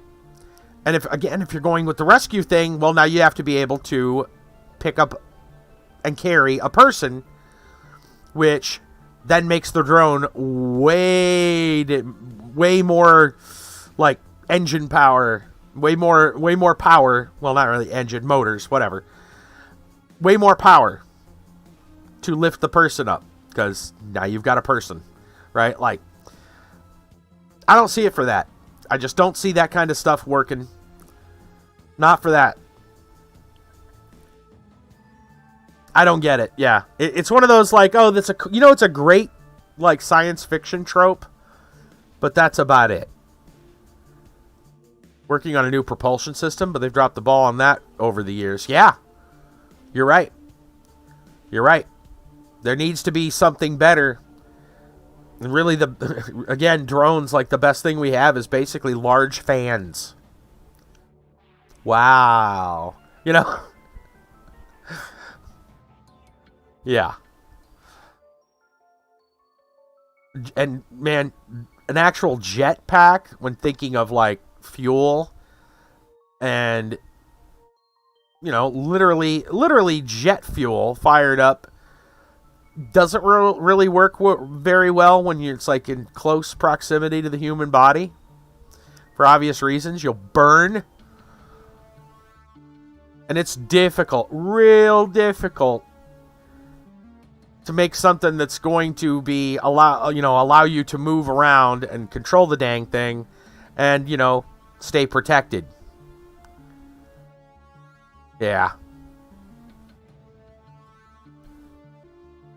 Update on localization release of Great Ace Attorney, High says, supposedly going to be announced next month with a release in July. Very nice. All right, well, let's move on from crazy military ideas. Kiba has a story here. Nexon invests $847 million in Bandai Namco, Konami, Sega, and Hasbro. from gamesindustry.biz. More investments to come as part of a $1.5 billion initiative to support overlooked and undervalued entertainment firms.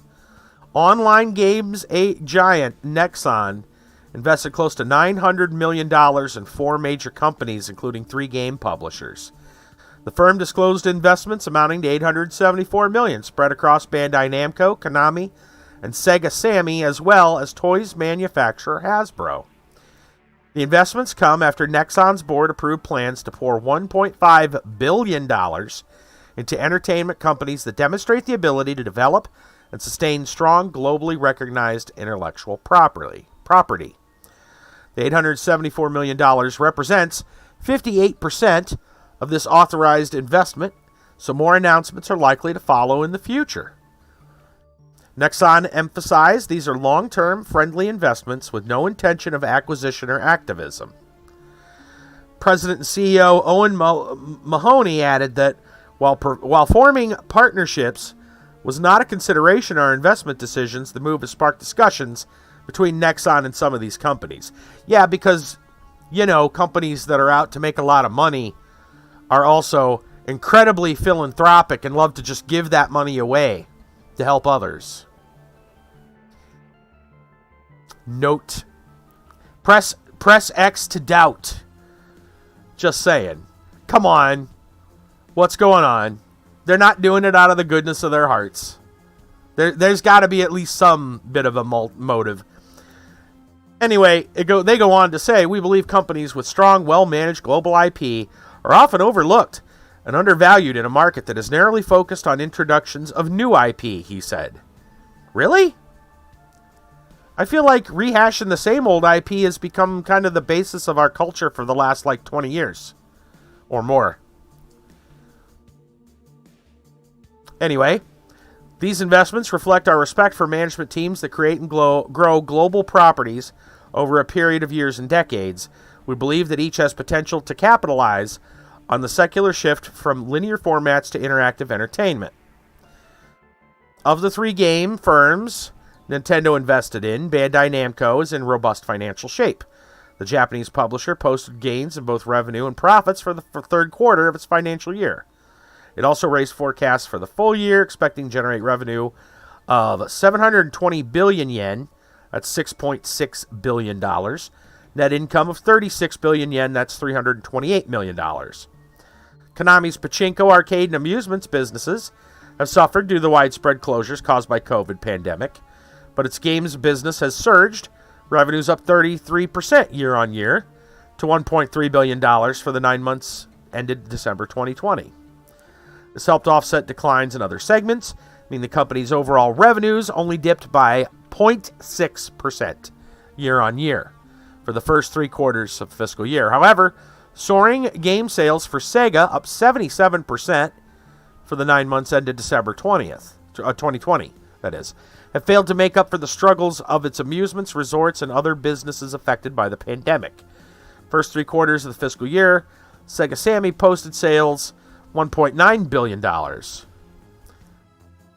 over 25%. Publisher also revealed in an investor Q&A almost half of its games lineup for the current financial year has been delayed. I don't know. That sounds really weird. No corporation does anything without thought of money gain. Exactly.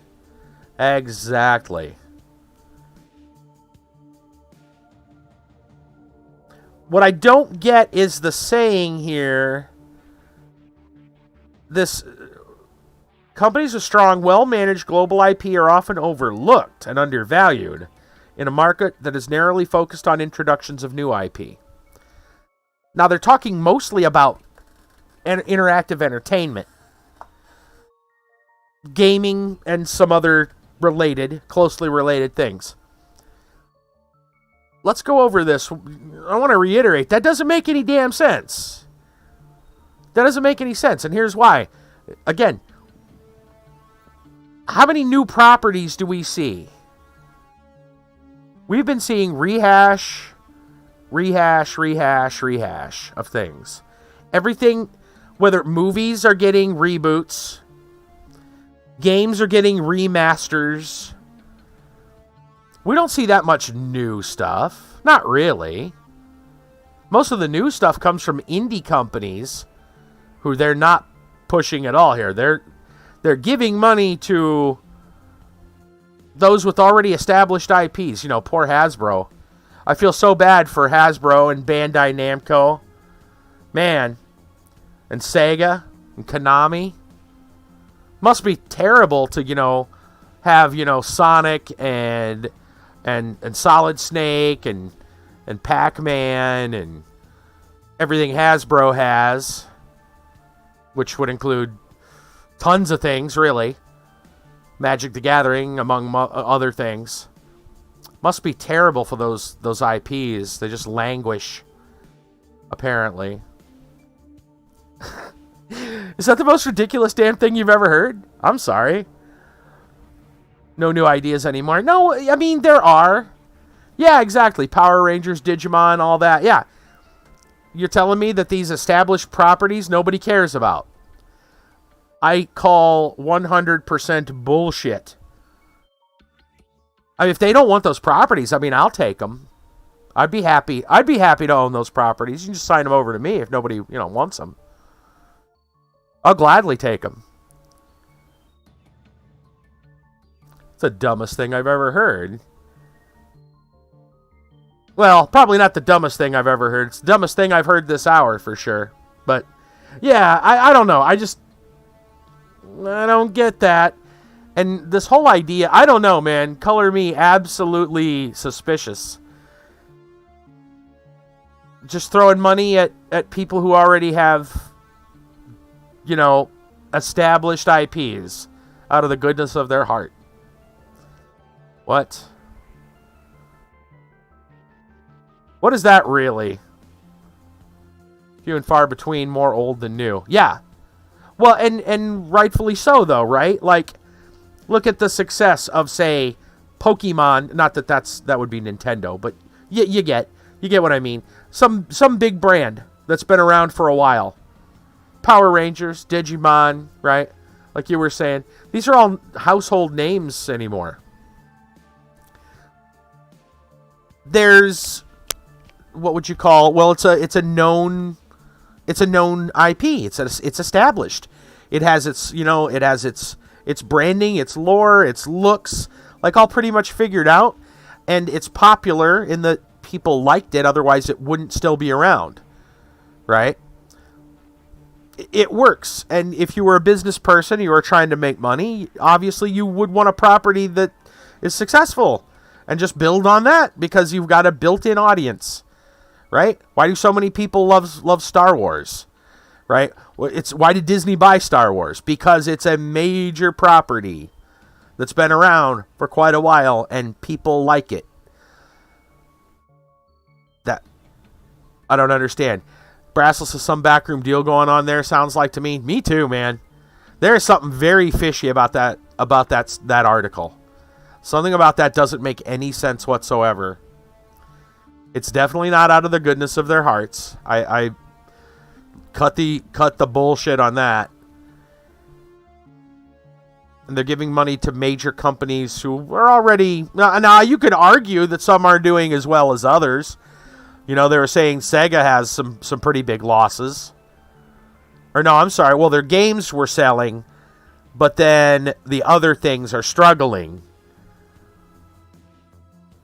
Yeah, I don't get it. That doesn't make any logical sense. Somebody's paying somebody for something. If I had Shadowrunners, I'd go get them and I'd go have them investigate right now. Because something sounds fishy. Anyway, let's move on to the Florida Man story of the night. High 15 TD brings us... What is this from? B1039.com? It's a music station, apparently. Nexon is one of the biggest Korean MMO companies. Yes, it is. And I don't know what's going on there. I find it really... I'm just saying, I agree with Bressel. I find it very suspicious. Anyway, Florida Man story of the day. Florida Man does whatever a Florida man does. What does Florida Man do? Well, he gets arrested for cashing in the winning lottery ticket at the gas station they stole it from. Cops say. Why? Because fuck it, that's why. That's right. Florida man arrested for cashing in a winning lottery ticket at the gas station he stole it from. That's right. A 27-year-old man is accused of stealing 13 scratch-off lottery tickets from a Speedway convenience store in Clearwater, Florida. After he stole the scratch-offs, he returned to the store to cash in his $30 winning ticket. Well, what you got here? Oh, man. Very short Florida man addendum. Relevant? Absolutely. Thank you so much. We'll take a look at that. Thank you. All right.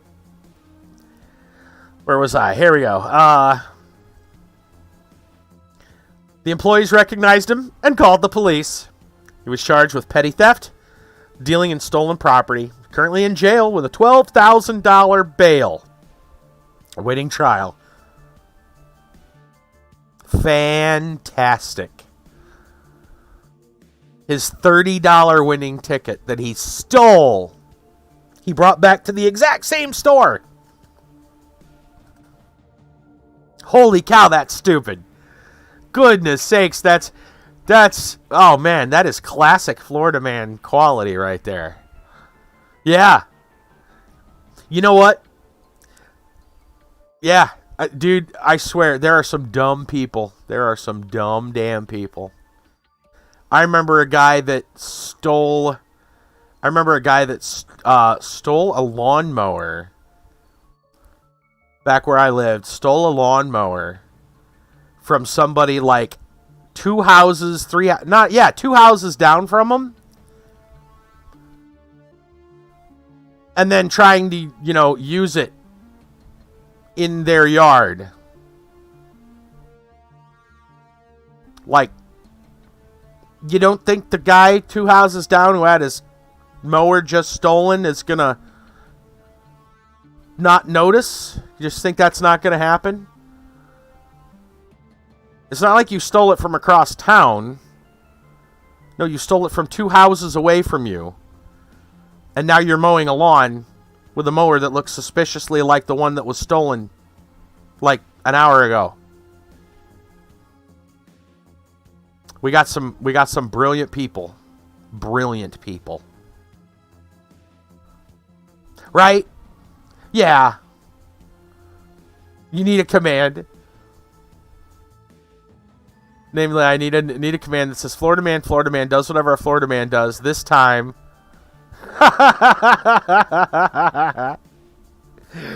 Nice. And then be able to insert the link. How would we do that? I think it could be done. I'll have to look into that.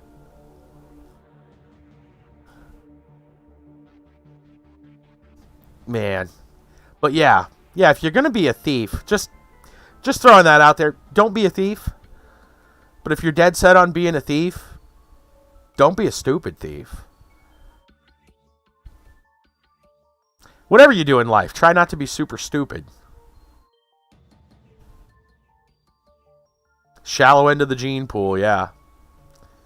Exclamation Florida man, link other text. It could work. Yeah, it should be able to work. Yeah. I think we can figure something out. All right. Speaking of Florida related, we've got here. Yeah, yep. Exactly. I don't know if it should work with the link. I think it'll just repaste anything. I don't know if you're looking to put a link in with it. That's what I was, from the sound of it. That's what you were looking for. Yeah.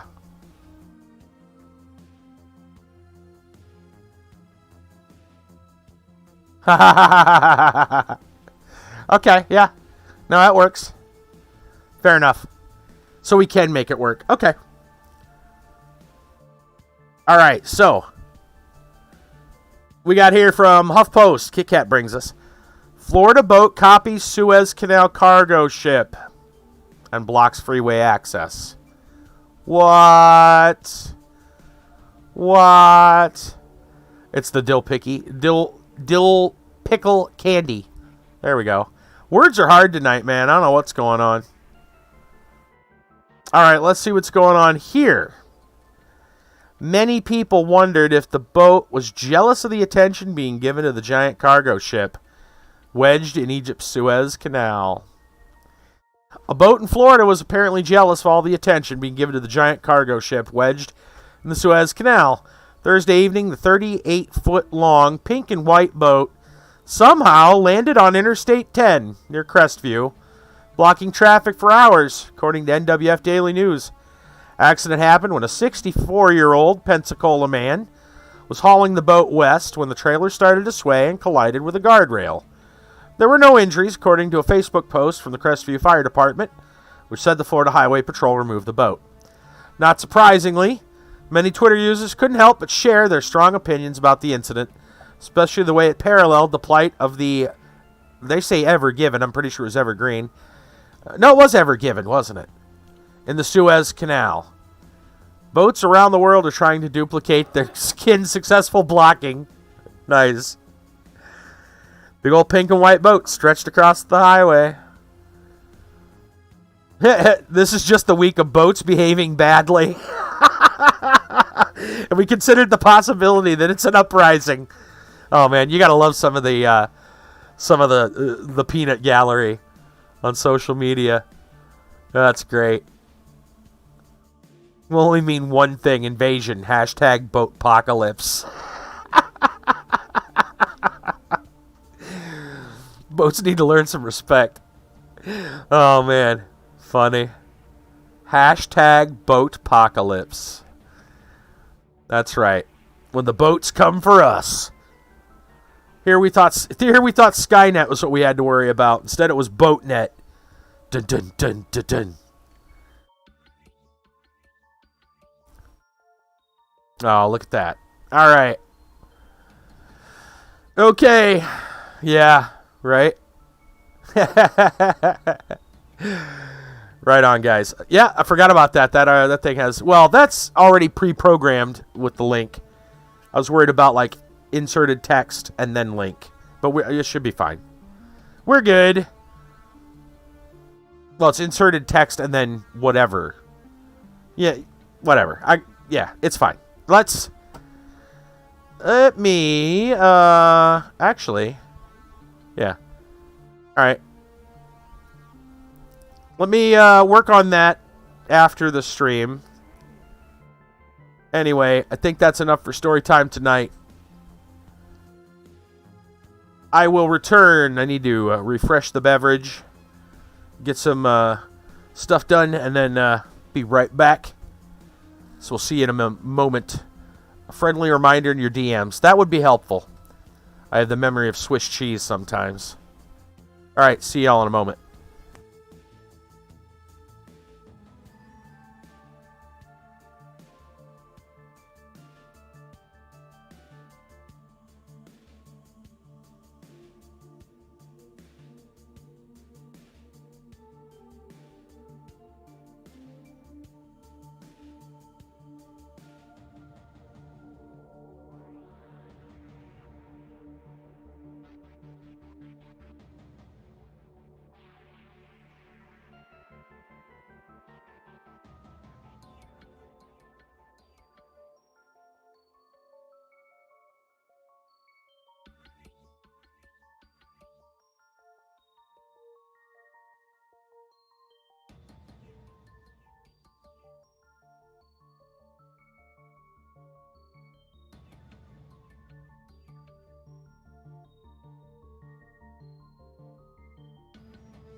Alright. I am back. Let's see what I miss here in the chats. Okay. Boat NATO movie. Oh, Lord. Oh, congratulations. 2 new Florida Man commands. 2 days. There we go. 30 gigabyte update for Cyberpunk. Whoa.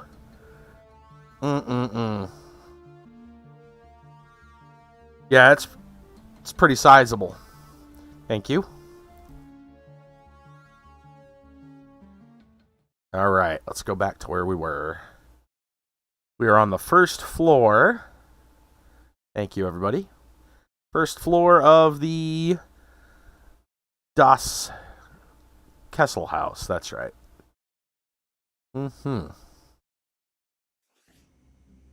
Alright.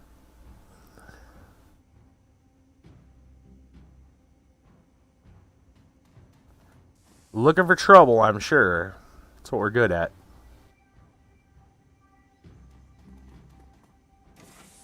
Thanks, everyone.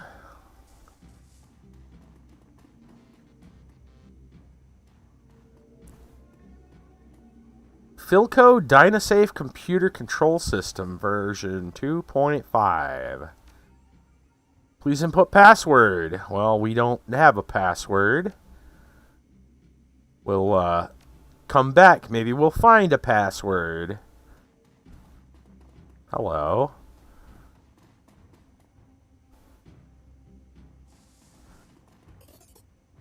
Oh, some money. Sure, why not just come in and rob the place? And they're not going to need it, right? Of course not.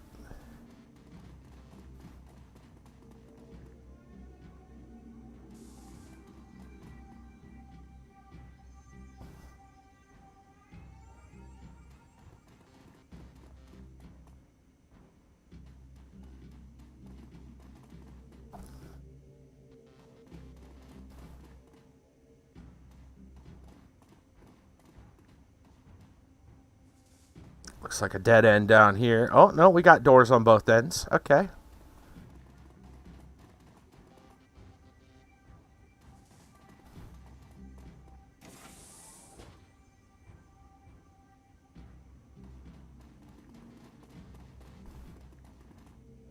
Something here.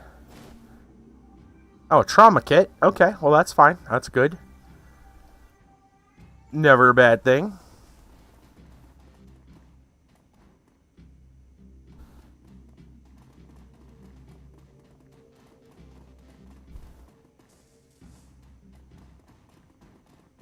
Ooh, what do we got here? A section of the wall seems to be buckling under its own weight. The aging wallpaper that lines the rest of the hallway long since peeled away, revealing the structure of the wall underneath. The underlying structure is reinforced with steel support struts. You see signs of rust and metal fatigue everywhere. The entire wall looks like it could give away if enough force were applied. I'm a big, strong guy. Let's do it. Slam into the wall. Gives way with a crunch. Hello. What do we got in here? Oh, what's that? Anything? No, but there's a table over here. Searching through the clutter on the desk, you find a small, synth leather-bound journal. Leafing through the pages, the book reveals only a couple of entries. Each of them is scrawled in frantic, barely legible handwriting. Crude doodles filling up the margins. First entry. Okay. I know Eddie's up to something. Like, I heard him talking today to that guy who works in the kitchen, asking him where the cleaning supplies was at. I've seen Eddie's room. Dude never cleaned a day in his life. I'm going to follow him tomorrow and figure out what his deal is. Maybe he's just selling mouthwash to the hobos blocked down to the old bus depot. Ha ha ha. Second entry. I knew it. Bragging Eddie. I saw him yesterday. I was up on the 3rd floor, causing the vending machine. Because the vending machine down here was out of soy calf. So he came up, went over to the out-of-order latrine, punched in the code. Didn't know I was watching, did you, Eddie? Well, I ain't so stupid. He put 2478. And I'm going to stay up and find out what he's doing in there. All right. The 3rd floor. Got it. Got a code for the 3rd floor.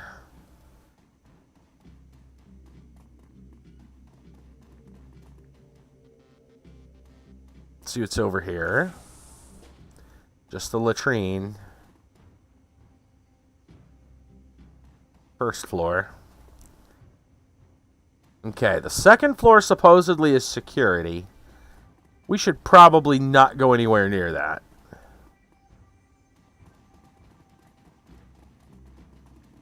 Probably swarming with guards.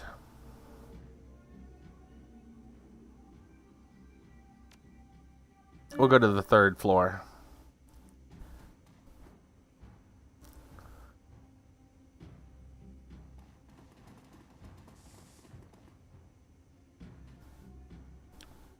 Note reads, do not open. Funk that. Funk that. I open what I want. Uh-oh. Guess I shouldn't have opened it. It's a bug. A scorpion. More bugs.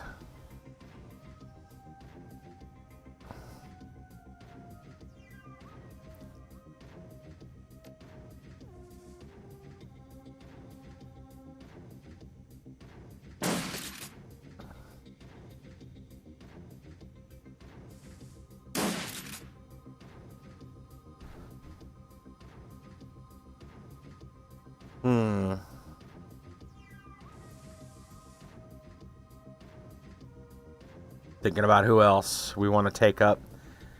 She's got a sniper. Can't see him from here. How much does that sniper? 16? Shotgun does 12. We could just close the door. Or we can kill this thing. There's probably something else good in there. Bet there's a reason that's in there.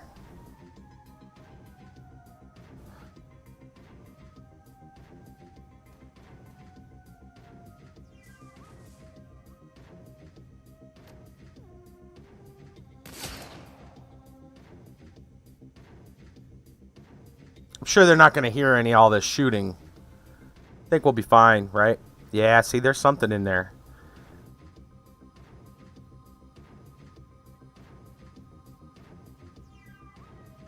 What are we going to do with Dietrich? Probably just buff everybody.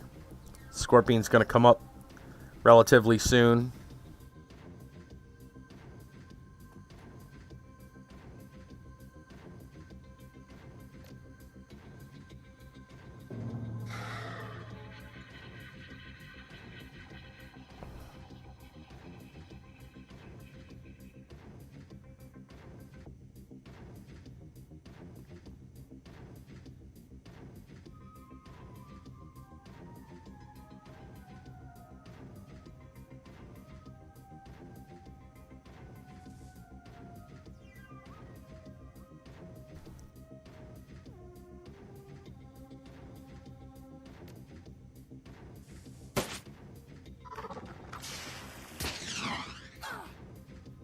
Oh, it's an AoE. I didn't even realize that.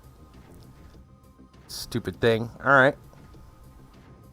Dage's birthday is this week. Oh yeah, AQ3D updated their game plan.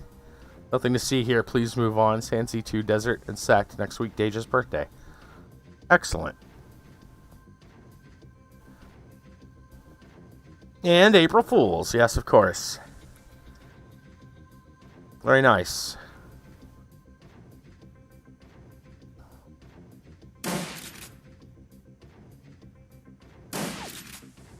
Damn it. They're going to make me go in, aren't they?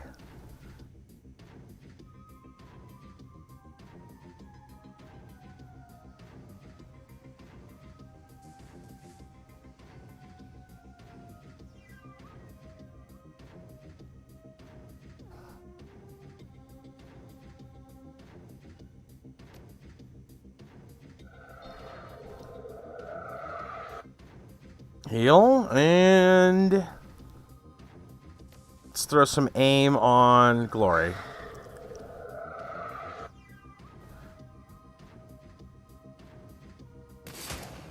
Nice. All right.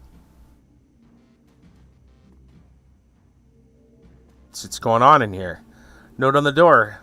This food is in the crisper drawer. See you next week, Steven.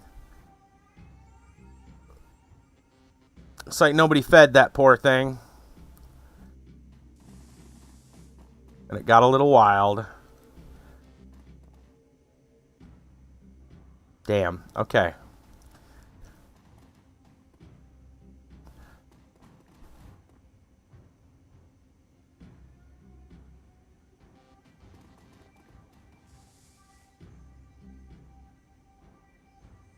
Looks like that's all around the side.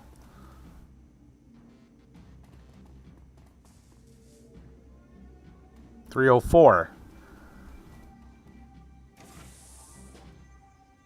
This should be silk stuff. Cred stick. Encoded cred stick. Okay. Stuffed bear. And a cookbook. Okay.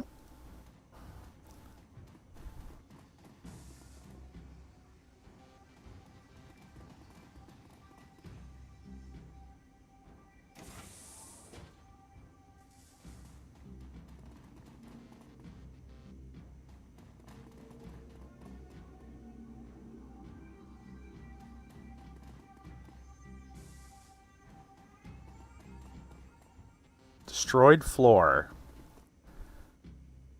Floor at this end of the room is beginning to cave in. A trickle of light spills up through the cracks in the floorboards from another room below. Little force could probably open a big hole enough to drop down to the second floor from here. I don't want to do that just yet. Good to know, but I don't think I'm ready to do that just yet.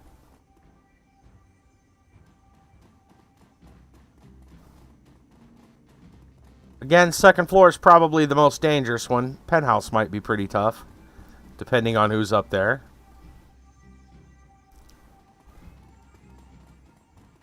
Keypad.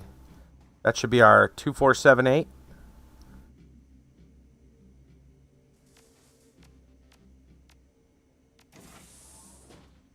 Okay. What do we got here? We have jazz. Okay. Somebody's doing some cooking of their own.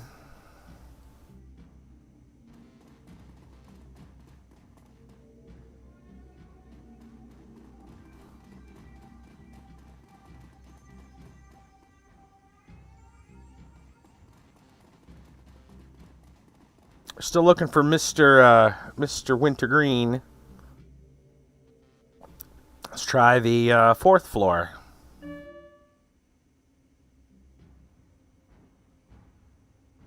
Ooh, that's got a keypad. I do not have a number for that one.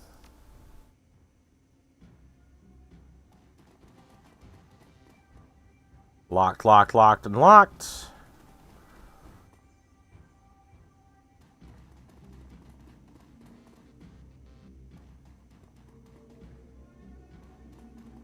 More keypads, more locks.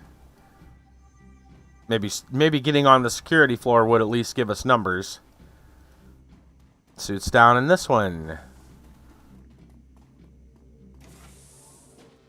Another empty stalls. Yeah, okay. There's lots of keypads, so I assume these places all have codes. We just gotta find them.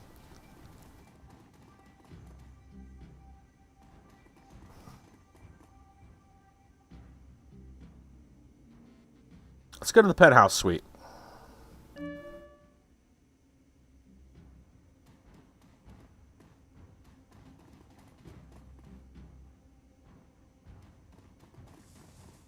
I bet this is going to be all locked up too. Well, this one maybe not, but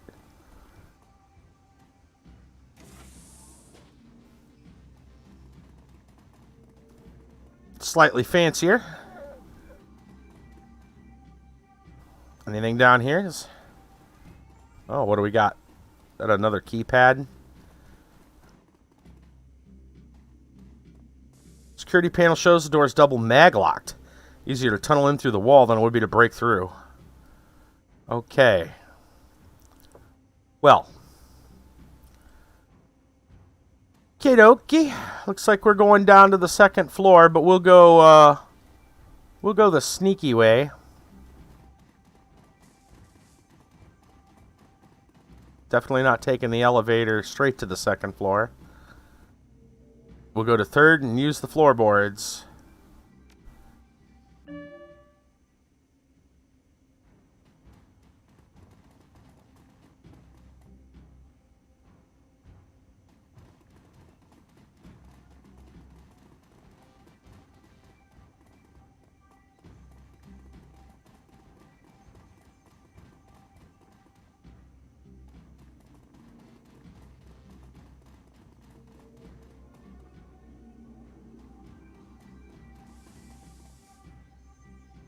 Let's drop down.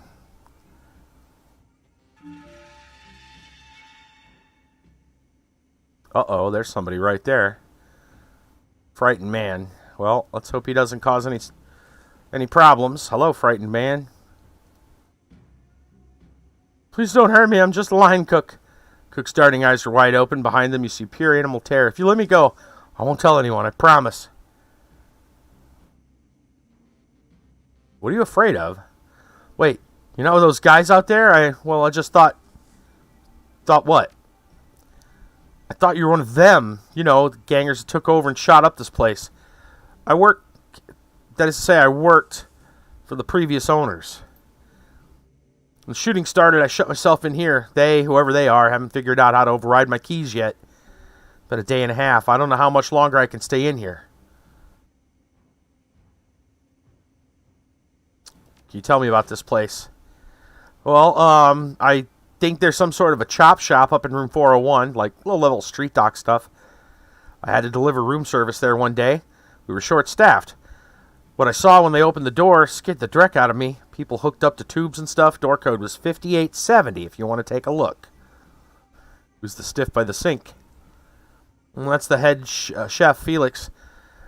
Took a hit to the chest when they raided this floor. Thought I could stop the bleeding, but lowers his gaze to the floor at his feet. I couldn't. Sorry to hear that. Yeah, thanks. Need to get moving. Wait, you'll help me out of here, won't you? I mean, you're not just going to leave me to die here, are you?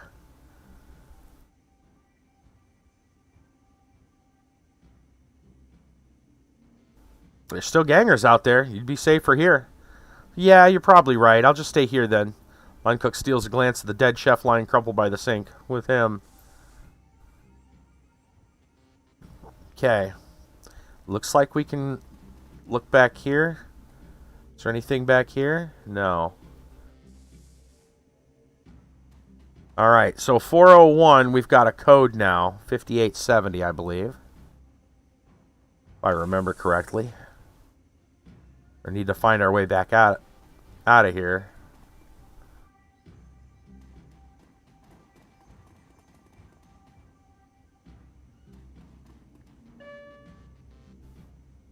Oh.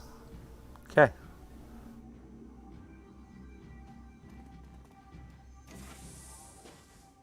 Uh-oh. Regroup now. Uh-oh. We got some friends. But we killed all of them. Goons. Got some goons.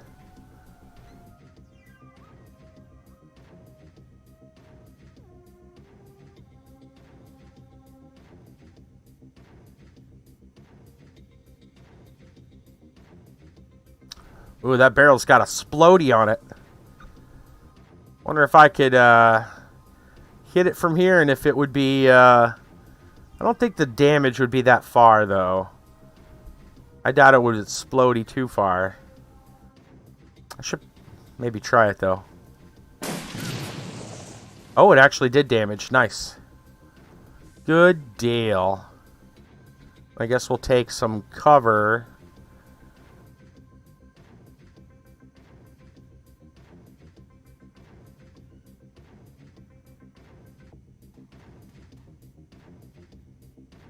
Alright. See if my sniper's got a bead on anybody from here. I didn't think so.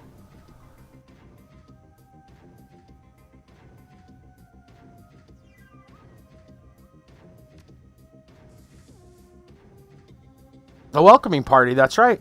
That's right. Got some friends.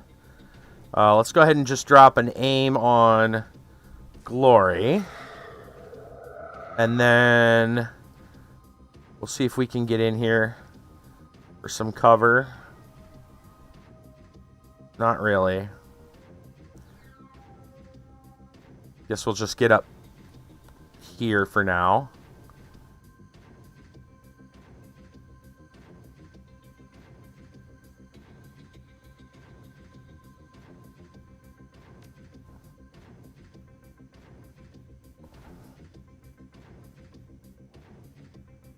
It's one action. Second action. I think we're going to go for that. Okay, and then Iger.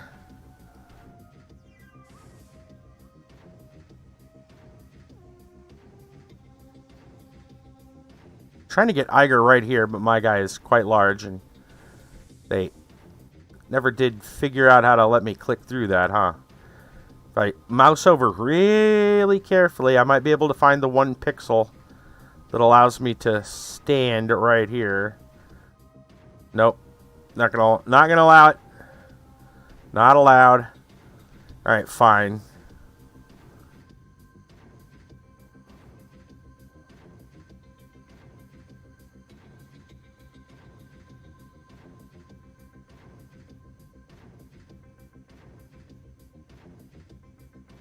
Whatever.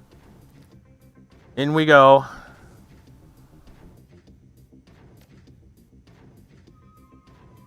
It's another person way back here. 99% shot. And flanked. I'm going to go for that. Nice.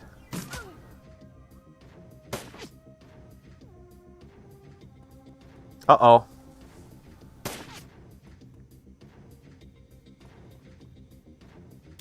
We have made many friends. We have made many friends.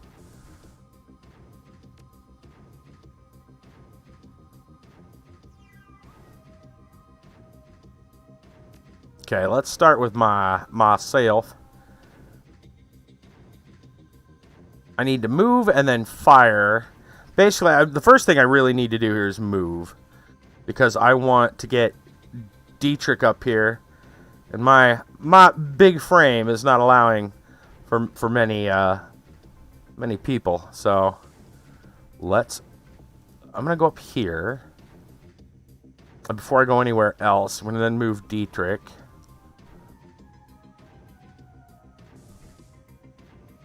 Dietrich here. And he is going to heal Iger. Okay.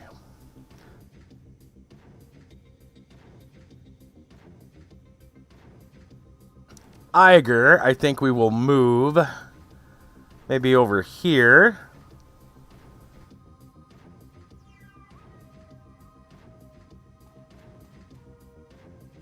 All right. Now I got kind of an idea of where we're at.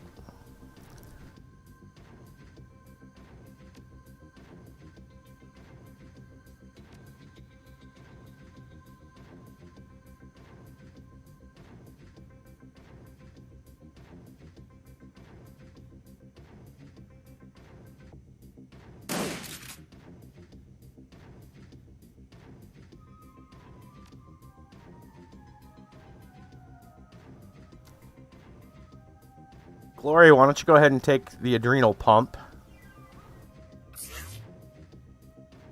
Gives extra actions.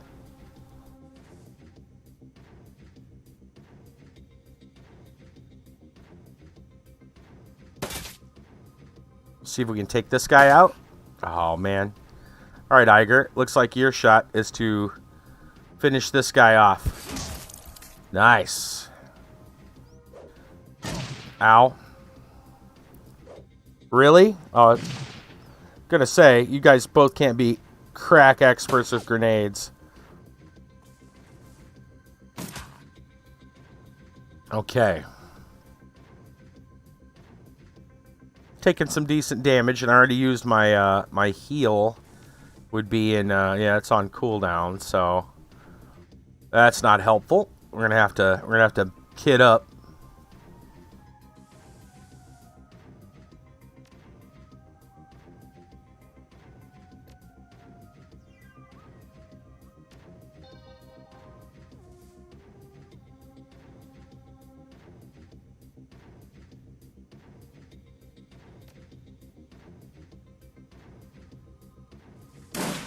Goon boss. Fire there. She already has med kits. How's her wounded 10? Med kit 1 will work for that. Okay. And another shot on the old goon boss. What's our grenade? Flashbang grenade, -1 AP, makes targets easier to hit. Boy, that would be pretty nice.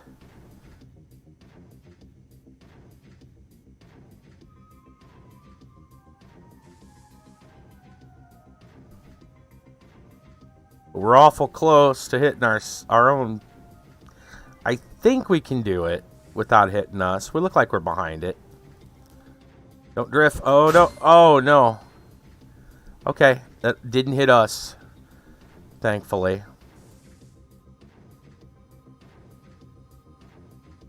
Okay. Dietrich Niger.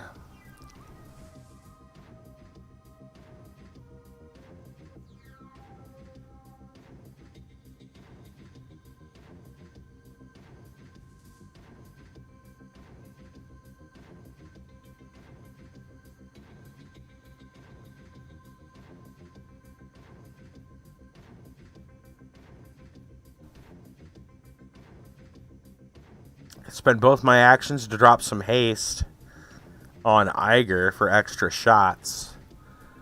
That could be pretty slick. Alright, Iger. It's time to snipe.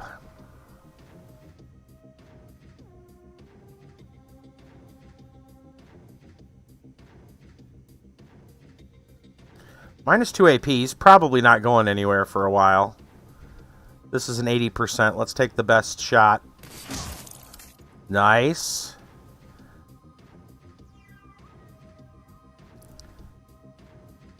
This guy's incapacitated right now, so I'm going to try going for this. Ooh, out of ammo. That's fine. Reload.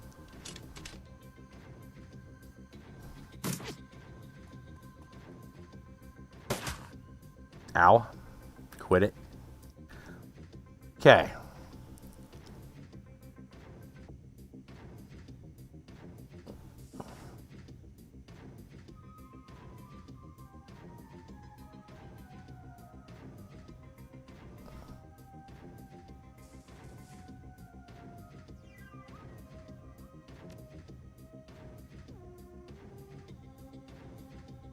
Still got to turn to wait on that heal.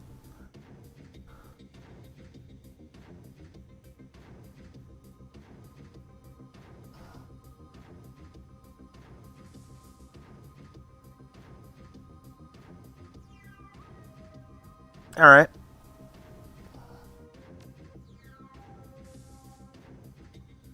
Well, we got a nice clean shot right here.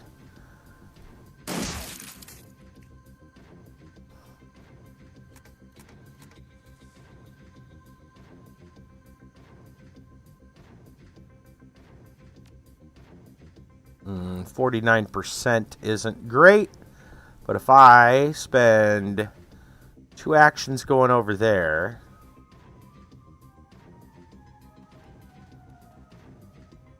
Really? 44% still?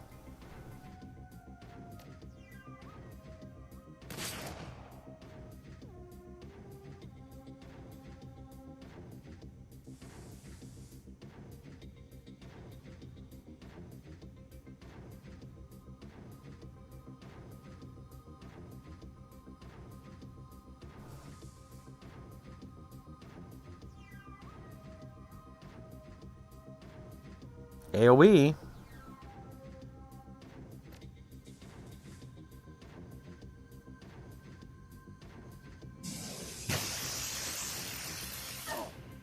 That'll work.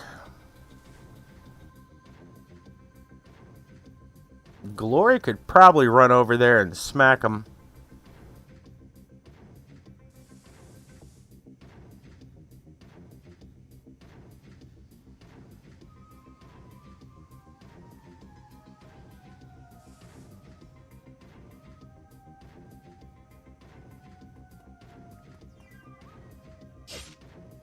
Oh, come on.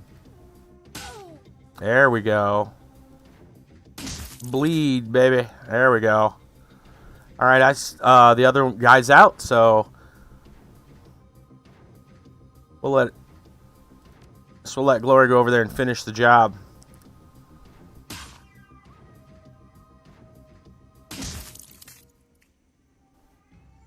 Alright.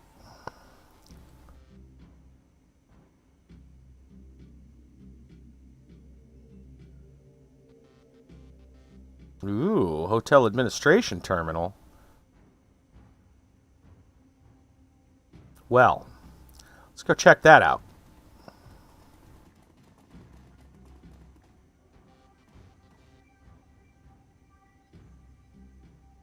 HR Serve Hotel Registration Security Service, version 1.1 navigation options. Search guest register by name.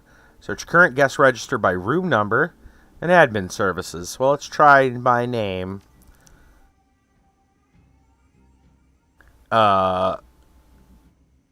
We need Winters.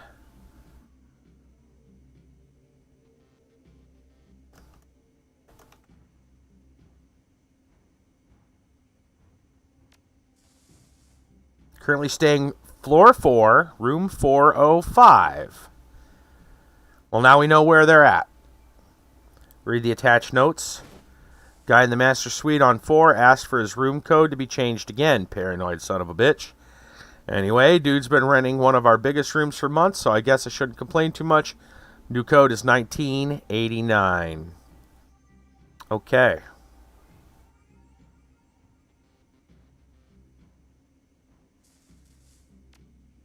$19.89. Search register by room number. Well, I guess we could just do 401 just to... What? What do you mean 401 doesn't count?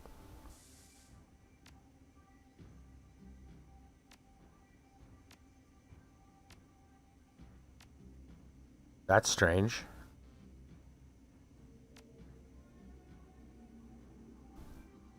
Admin services. Admin password. Do not have. You'd be lucky it was admin. What was the, didn't the guy say something? He had a code. Did we use 5870 yet? There was 5870. What were the other ones? I don't know if we've even got it written down. Maybe I gotta... here we go. Floor 3 bath code. 401 code, 5870, 405 code. Oh, 405.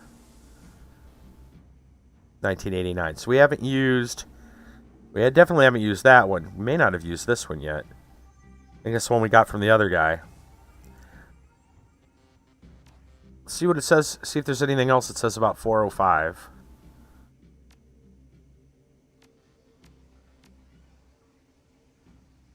Current tenant, Green Winters. Yeah.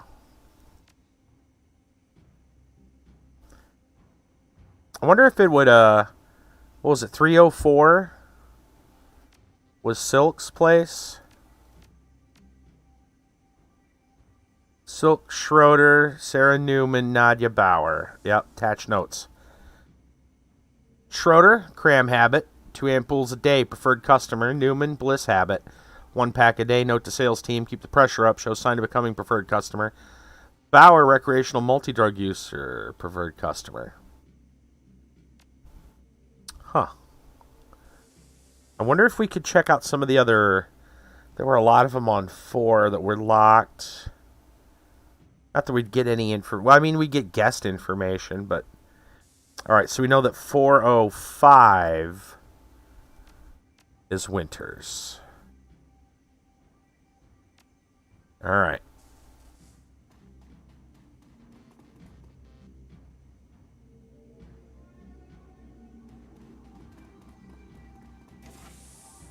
That gets us our elevator. Guess we should see how much more trouble. This was the second floor. I was surprised there wasn't more security. We haven't been over here. Might as well go look. Oh, something. Maintenance key fob. Maintenance key.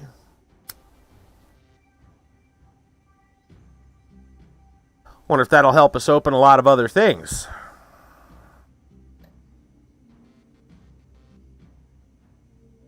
Maintenance closet. Yeah. Okay. Alright, we can work with that.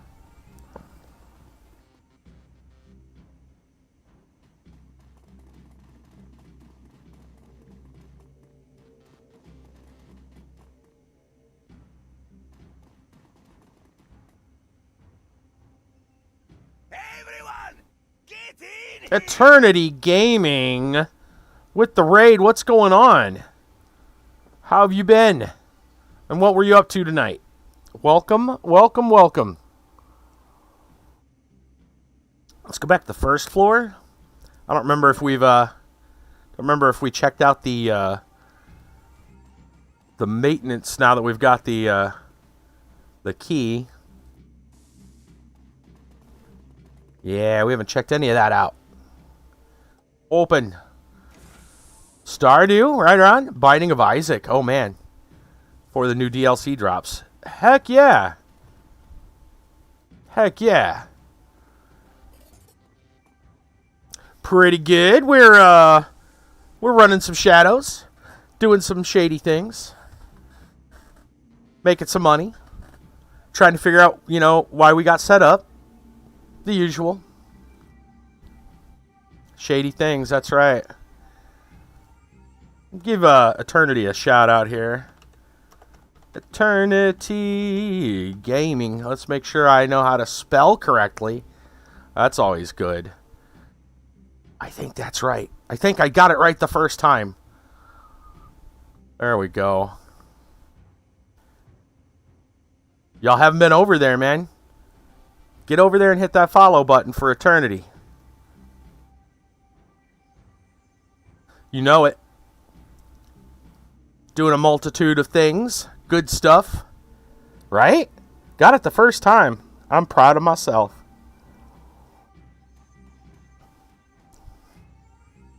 I don't know how we're, not being mobbed by the goon squad. Literally goon squad in this hotel. But, you know, we'll take it for what it is.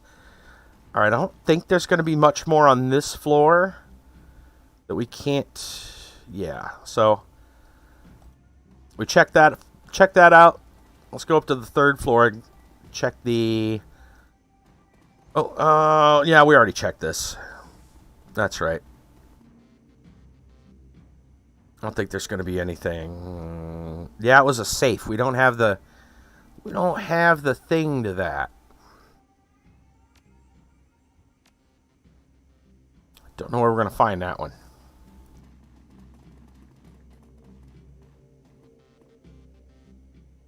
I don't think we had an option to even get a decker for the team either. We had to go with our main group. Third floor. All right, can we get into maintenance? Here we already were. Nope. We got to see what we can see. Invisible ink. Yeah. Some cram. We give some to the woman downstairs. I don't know what she would do if we got her drugged up. This game has all kinds of stuff. Yeah, invisible ink. Gosh, it's been a while since I played that. There are some similarities, yeah. We'll get some combat in here probably again real soon. Alright, 4th floor. I don't know what else we could do on Penthouse Suite.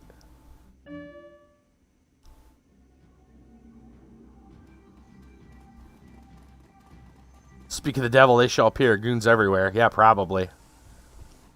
We're going to get into these here in a moment. A couple other rooms. Winters is going to be in room 405.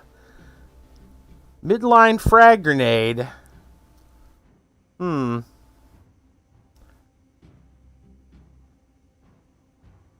know, probably, hopefully don't need... You know what? We're just going to put... What do we got? That. Probably don't need 2 of these. If we need 2 of these, we're in big trouble. We'll put that in the stash.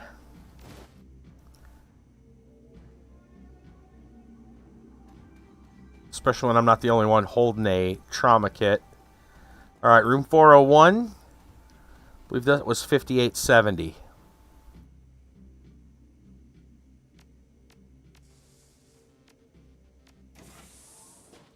Okay, what kind of weirdness is going on in here? Uh-oh. Hi, friend. Where are you going? You all alone? Street thug? Well, we can't let you go. You saw us. Let's just, make sure you don't go anywhere. I'm sure nobody heard those gunshots.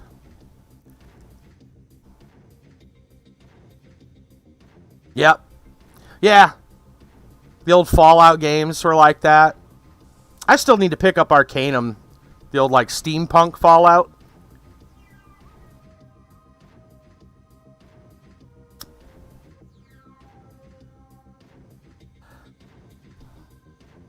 I definitely enjoy a lot of those old style, kind of isometric perspective stuff. I'm good with it. Turn-based even more, I guess. I mean, not that I dig kind of like Diablo and Path to Exile and stuff like that, but I kind of like the turn-based stuff. Friendly sleepy time gun. Yeah, it'll put you to sleep for a long time.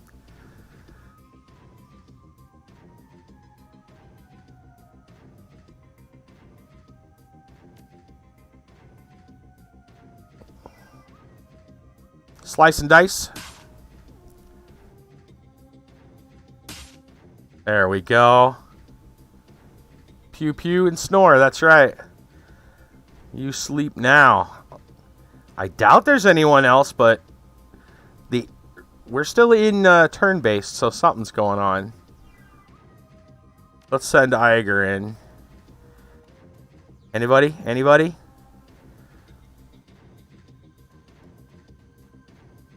Oh, there is somebody. Assistant. We made some more friends.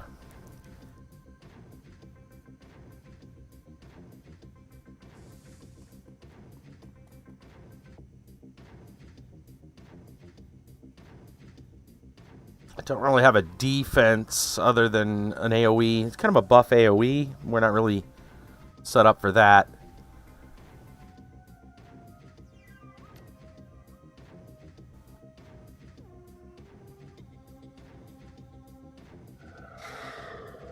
We'll just buff your accuracy. Ah, hello. The good doctor, apparently. Ow. That hurt. Let's go ahead and patch ourselves up. You stop that. Organ legger, huh?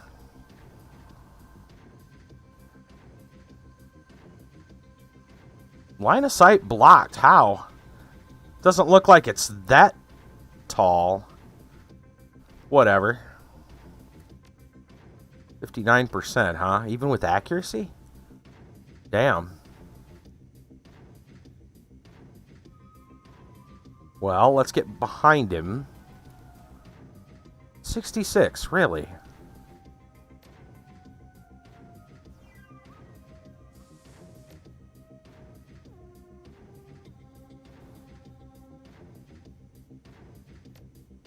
That's with an aim. Goodness sakes, what is this guy's deal? Well, he popped like a ripe melon, so hard to hit, but once you do.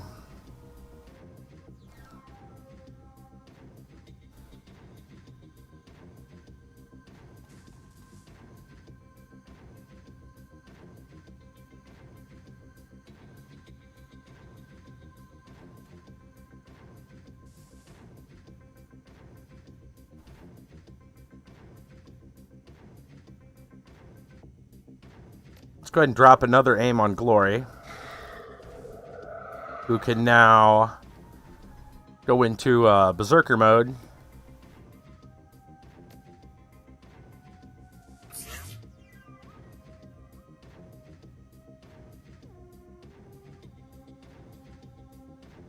Should run up there and smack her? Yeah, sure.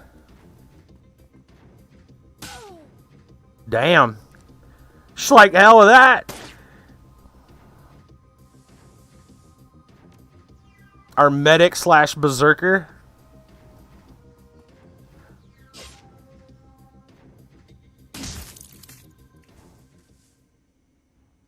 Yeah, it was. That was a crazy smack.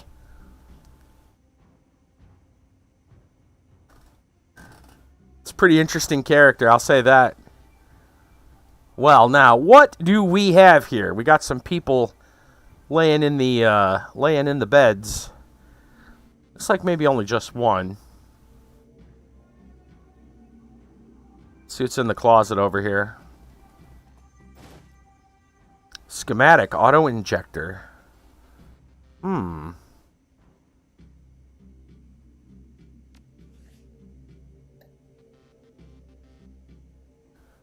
Schematic for a piece of cybernetic bodywear.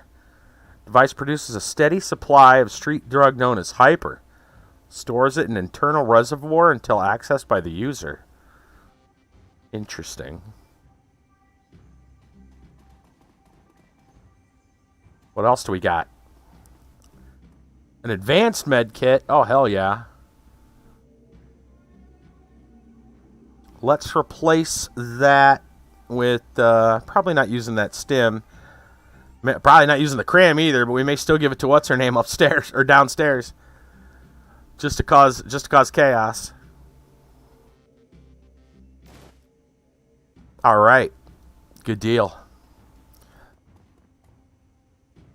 Good deal. Let's see.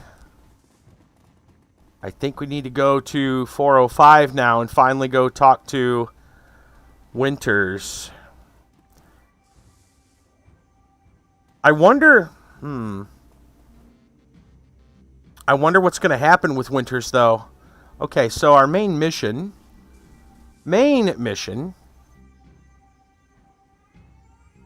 is locate Winters, but we got these belongings. I wonder what things are going to be like when we talk to Winters. It may get crazy.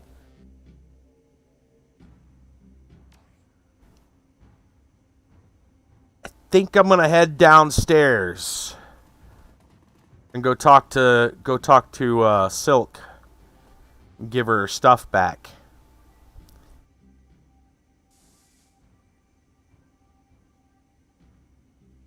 I wonder if we can get back in. I hope so. We'll see. Well, the door looks open, so let's go see if we can talk to Silk.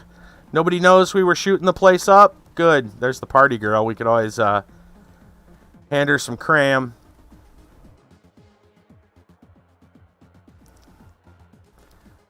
You found my stuff yet? I really need that money. Yeah, here you go. Really? You actually went up there and got my things? Stares at the items in her hands incredulously.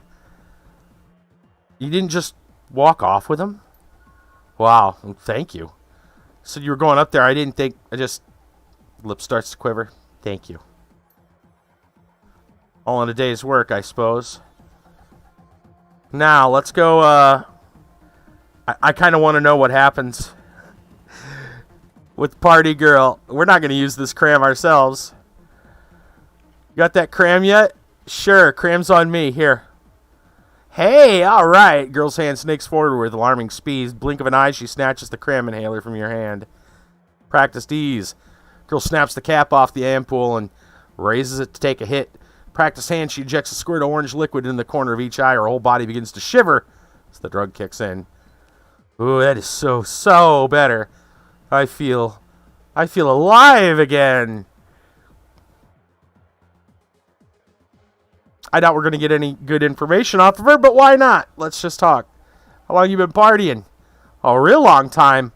I go where the cram flows. She raises a hand to her lips, stifle a high-pitched giggle. You know?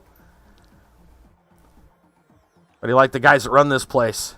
Oh, they're terrible. The worst. Loud, violent dreckheads, grabby hands. They have the cram, so what you gonna do? Gang used to run this place. Now, they were classy. Surprised she's so... Well, I guess that's what the drug does. It's not like some of the other ones. Different drugs do different things. They had this awesome stuff. It was like if Cram and Novacoke had a baby. That's what it would have been. It was dreamy. Heard anything about the hotel upstairs? Oh, yeah. Lots and lots and lots of people. Say it's haunted. Like this little girl who died in one of the rooms back in the early 2000s. I think she like drowned or suffocated. Maybe she fell out a window. Oh, no, wait. I got that wrong. It was a little boy. Anyway, he haunts the hotel, I think. Maybe it was a giant bug? Is that the story I'm thinking of? I don't remember. We did find a giant bug. Oh, and I remember hearing stories about a crazy troll running around in his underpants. I don't think he had a name. He just ran around and broke things. Things were kind of wild before the new gang took over. Okay, baby, you come back anytime. Just bring more cram when you do, okay? Uh-huh. Right. Okay. Interesting. Alright, Silk got her stuff back. Let's head back upstairs. Let's check Penthouse Suite real quick. And see if we can open the maintenance. We got the maintenance key. Do we need... Oh, that's not a maintenance. The maintenance was always right there. Is there a maintenance on this floor? Perhaps not.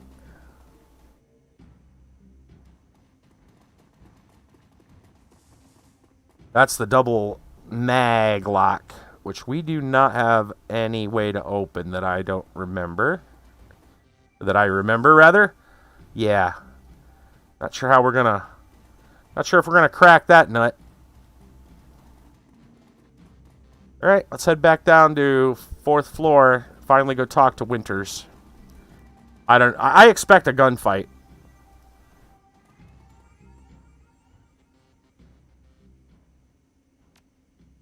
I don't think it's going to end well. I do not think it's going to end well at all. Looks like there's a lot less goons here than we thought there would be.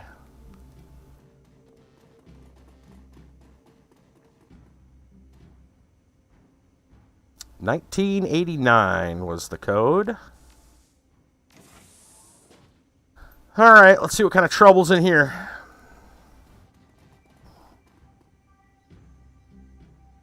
Nothing but the door.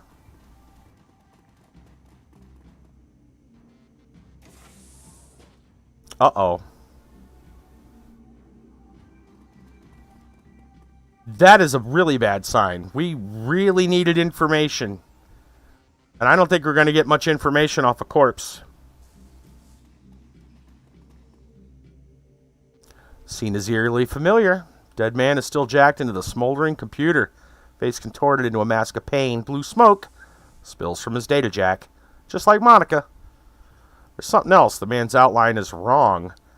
It takes a moment for the realization to sink in. His back is bent at an impossible angle.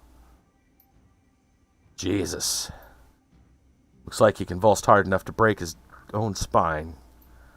Is that even possible? Glory gestures the twisted form on the carpet. You tell me. Iger kneels beside the corpse, bending to peer at his face. Matches the description that Alto gave us. It's Green Winters. Straightens, glancing back over at the body before returning her attention to you. This what happened to Monica? Suspect that it would have. We jacked her out in time to prevent it.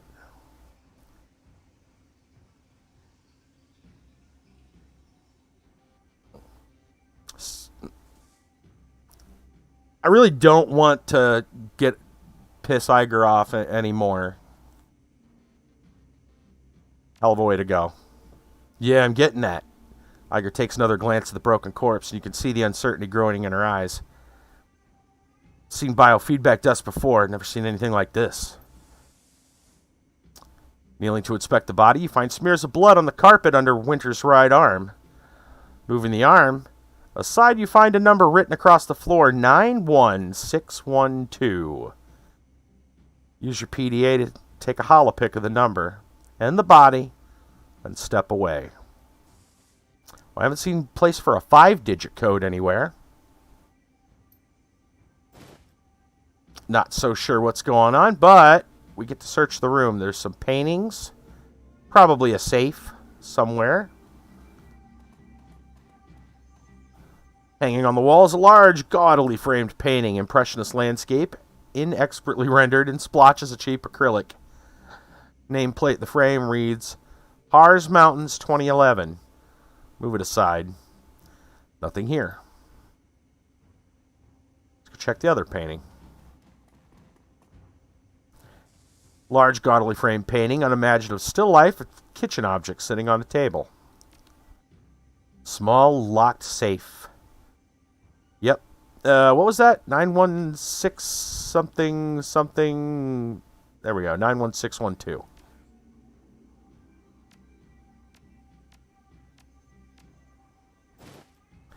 Inside the safe, you find a bundle of old, well-worn media discs. The words "Watch Me" hastily written on the back of the topmost disc. Inspect. Disc labeled "Watch Me" looks almost new. Others are clearly much older. Many of them are badly scratched. The last 2 discs in the bundle are stuck together.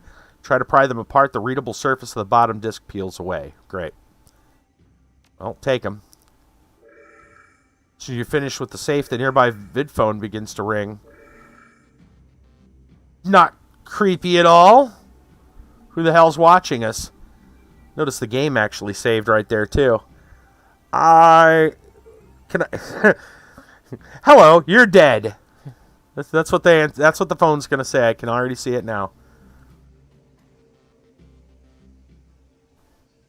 Man on the phone. Hey there, Chief. Don't hang up. I got a proposition for you. Who are you and how did you know I was in the room? See the cameras in the corner of the room? Glancing up, you notice a pair of security cameras. Tiny things, casings colored to blend into the dingy wallpaper. Easy to miss if you don't know to look for them. Wave high on the other side of them. Probably noticed this building is under new management, right? Judging by the fresh corpses I'm seeing strewn all over the hotel, I'm going to guess you don't like the new guys any better than I do. Well, I'd like to make you an offer. You help cover my escape, and I'll get you a secure vault at the top floor. Belong to the leader of the gang that used to run this place. Trust me, it's still secure. I set up security protocols myself. Last Decker they brought in to take a crack at it came back out on a stretcher. Haven't found too many volunteers since then. You're a Decker, huh? That'd be an understatement, chum. More accurate to say I'm the Decker, in these parts at least. I'm handling the Matrix's Blitz. Maybe you heard of me. Lie. The Blitz? The one and only. Glad to be talking to a fan. Tell me about the gang that used to run the hotel. Called themselves Schwarzherzen. Pretty much ran Drogenkip until a few days ago. Weren't a pleasant bunch. They were better than the jackasses we got in here now. What's the deal with the new guys? They're terrible people, real bad guys, all of them. Look, I don't mean to rush you, but we can discuss all this later. You know, after we get out of the building full of murderous thugs. Why are you in the hotel? How do you have access to the security system? I was in the hotel when it got taken over. New gang decided to keep me on staff, I guess you could call it. Put me in charge of Matrix security. Maybe one of the hottest deckers in Berlin, but a bullet in the head will kill me just as dead as anyone else. Given the circumstances, I don't see how I could refuse. All right, what's in the vault? Gear, money, you know, lots of good stuff. Some specific examples. Look, buddy, I set up the Matrix security for the thing. The old boss didn't let me set foot into the vault. A little paranoid, you know. He was adamant he wanted me to rig up some really killer IC, so there must be something of value in there. How about it? You want to crack at the vault or not? I mean, we're doing all right, right? Sure we are. Why not? Where do I meet you? 505, penthouse floor. Come rendezvous with me there. Take you to the vault. This is probably a trap. Probably a trap. Meet the man on the top floor.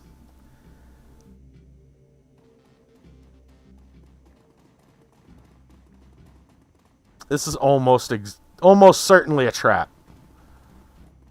Sounds a little too good to be true, doesn't it? Probably is.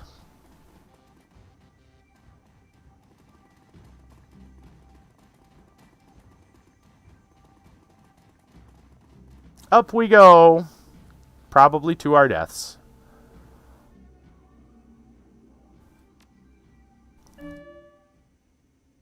$505. Actually, was there something in 501 that we missed?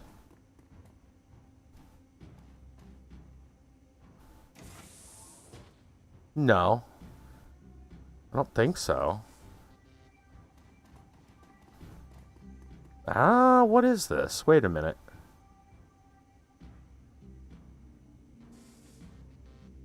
So did we get every...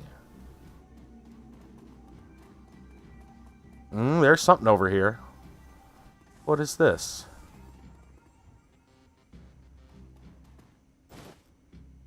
Advanced drone repair kit. Probably not really useful for me. But that's fine. Okay. I don't remember that being open.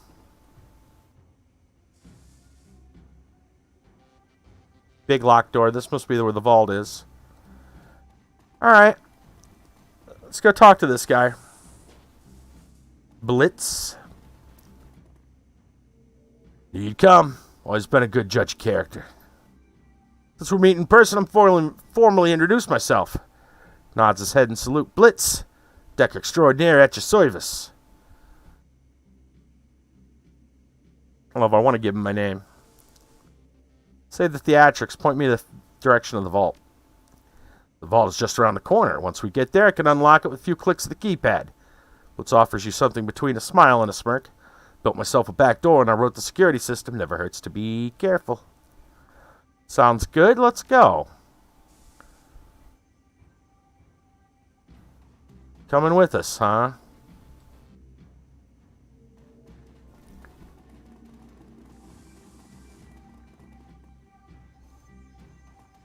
I knew it!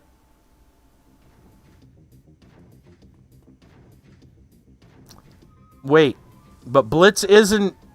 Blitz is still on our side? And he's part of the group. What do you got, Blitz?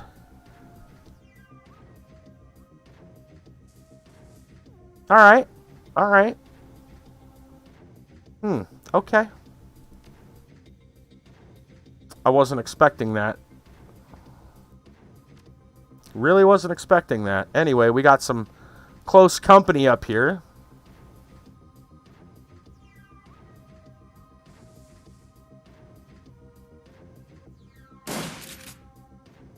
I should probably take cover somewhere. Let's just get back here. We'll get everyone piled in. Watch out for grenades, though. Iker could probably get back there and get some range shots, actually.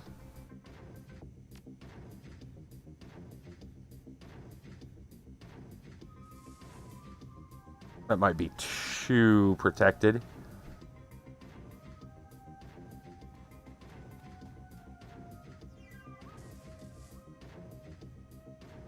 We'll just leave Iger there for a moment, and we'll get the other shots. Oh, at 99. Ooh, kind of hard to say no to that, isn't it?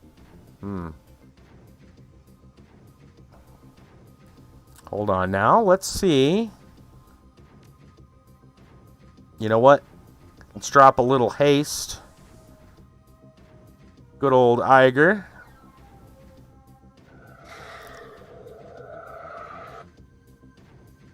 Okay.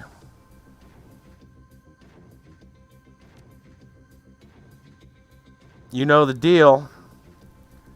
Pump it up. Pump it up. Ooh, 92%. Just go in all Wolby style. Not the worst thing ever.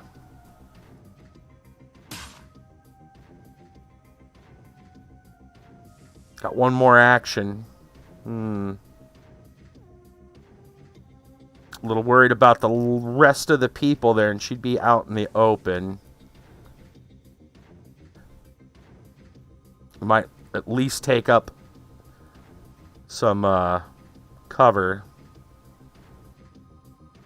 Before we do that, though, we can mix it up a little bit. What about our friend here? Mr. Blitz.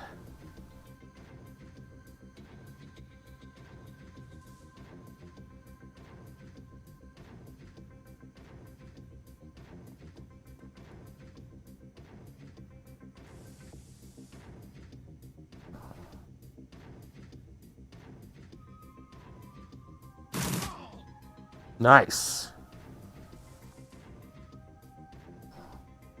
All right, let's go ahead and use Iger's snipe. Not bad, not bad. Let's do it again right there. Nice.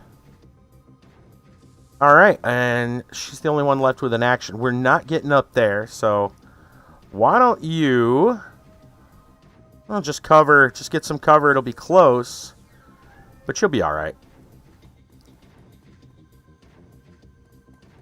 What are you gonna do? You're gonna ignore the crazy woman? Probably not a smart move.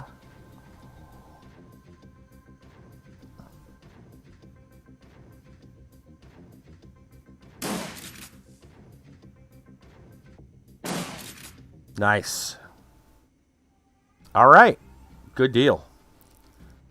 So it was he didn't set that trap up. That security just happened to be there. We've been down here before, twice.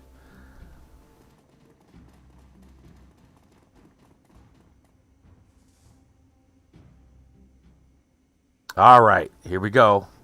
Tap a tap tap. Done. Wait, when did that thing get installed? Uh-oh. A drone and a turret, it looks like. That drone's got some funky stuff on it. Take cover.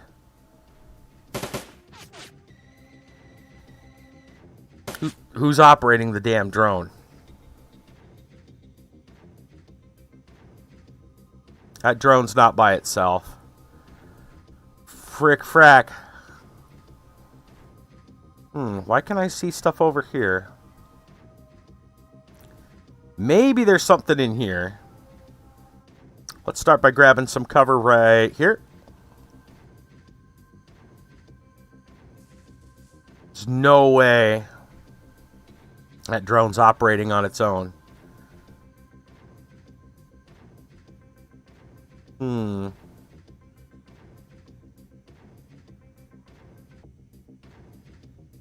want to go into the room blind with no actions left. There's the question. Could just interact with this, but you know, we got a turret and a drone in the way. Probably not a smart idea. I'm going to make a run for it. Hello. Who are you? Destroy Enraged Troll. Uh-oh. You're not the one running the drone. Oh, no. Well, I'm glad we found him. This could get interesting.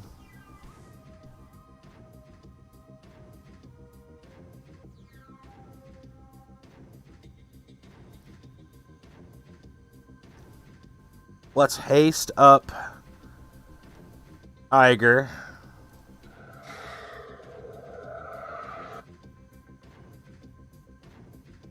Is she still, we gotta redo that? That's fine.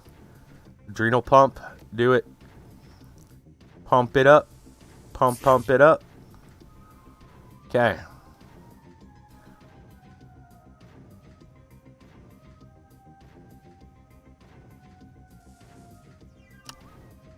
more than a little worried about that, about the big turret. So I think I need to come over here.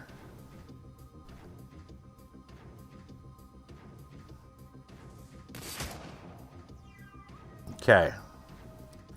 She's got a lot of cover, so that's good. She doesn't have to get close. She's got pistols. Dietrich's done.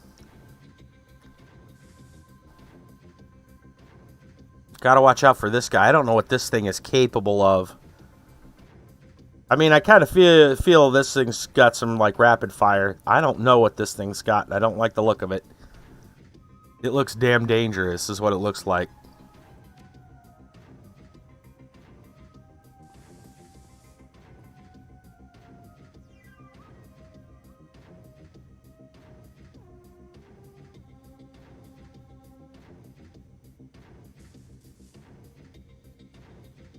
Aimed burst, huh?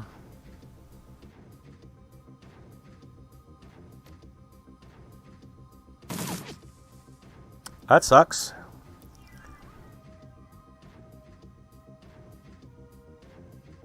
Two actions to get in there.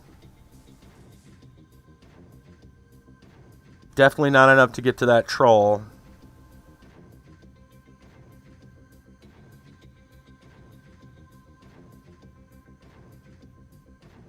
Two actions with a claw. Ooh. Ouch! Oh, no. Okay, okay. That's fine. We're fine. Okay, she's got wounded 10. So let's... Iger, we need to heal. Can we heal her from here? Can't because of line of sight. So I'm going to have to move him.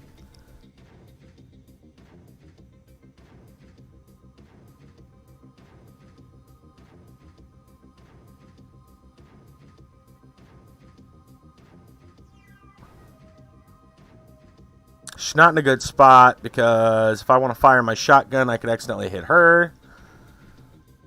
We should move her first.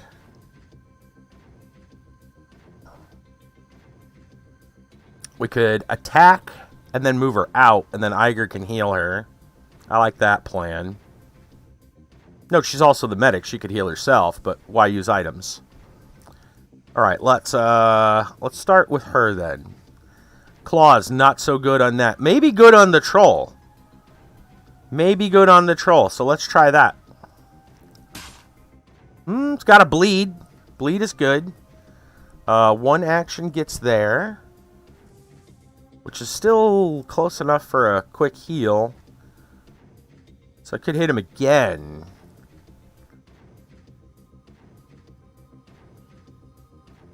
Or we take the safe option, because she got shot multiple times. Probably still going to have a lot of healing to patch up.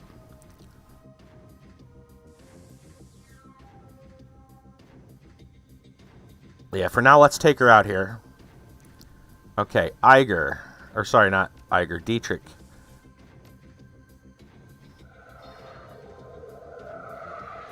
Alright. She's still got damage, that's for sure, but... He's actually worse off. I might just, I'll have to heal him maybe later. We could drop an aim on somebody.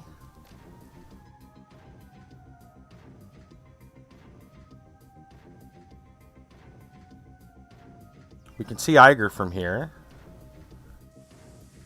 Not a bad idea. Okay. Alright, now that there's nobody... Well... He's here.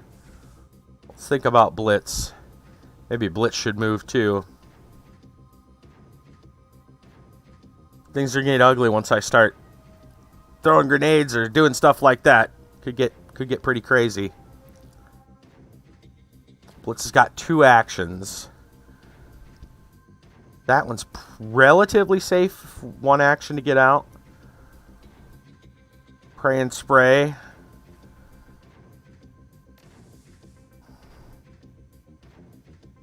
Let's do a pray and spray. It's a start. And you should probably move.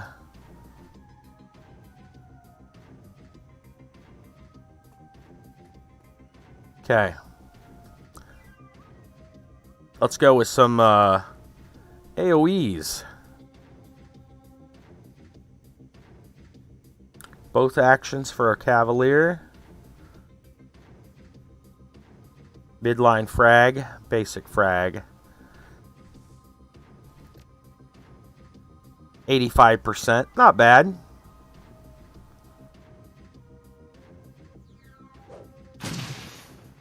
Good deal. Alright, Iger. Where do we need to put these hits? It's going to be the bigger trouble.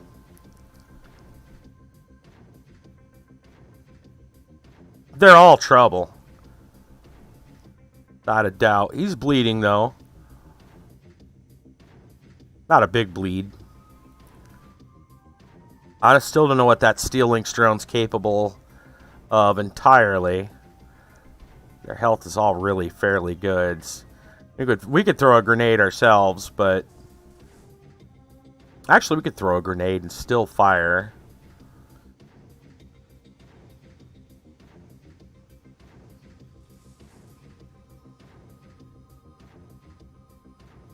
Additional minus 4 HP for 3 rounds. Strips 3 armor from affected targets.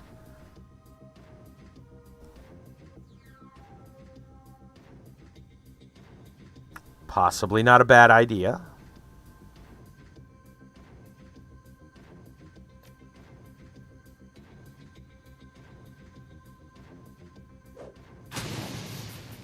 On fire. Nice. Bleeding, burning, you name it.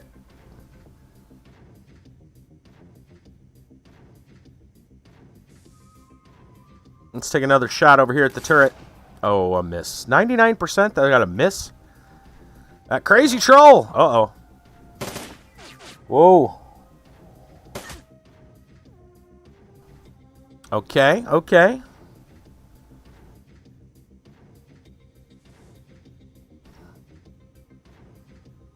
Well, I don't have a heal on board right now. We got to save Blitz.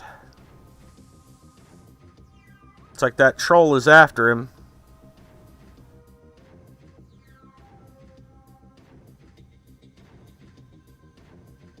It's time to go Wolverine on that troll.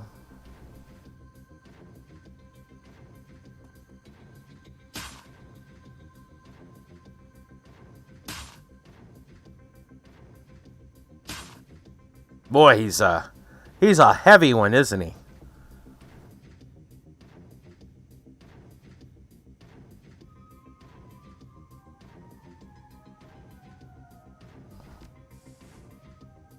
Blitz, you should probably, like, hit and run.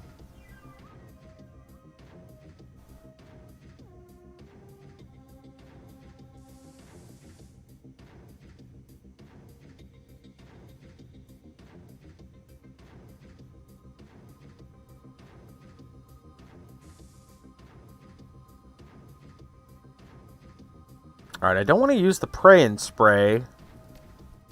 No, I don't want Pray and Spray.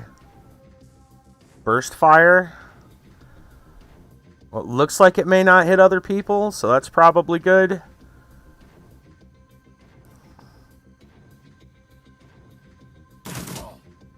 Okay, okay, he's almost dead. I still want to move Blitz, though. Blitz is probably not in a good spot. Should go back here. Alright, Iger. All you gotta do is hit this guy. That's an AoE. We don't want that. But we could use our dagger. Okay, troll's down. That's good. Very good. What are we gonna do with our other turn? We can toss an aim on somebody. I'd be alright for that. She already has accuracy for another turn. Let's do one here. Buffs and up. Alright. I need to get a shot on something. Probably go for the Steel Lynx drone. Take a turn right there, and then do a blast.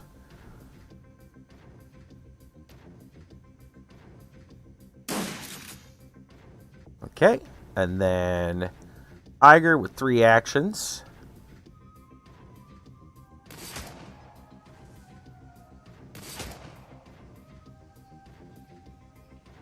Oh, out of ammo. Yep. Okay. Ow. Alright. Same deal. Blast it. That's gone. Good. Dietrich's still 1 turn away from a heal. Let's just go over to Iger.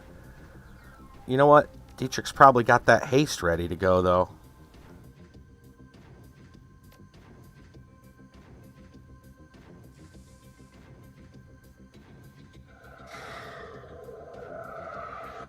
Give her 3 shots to work with.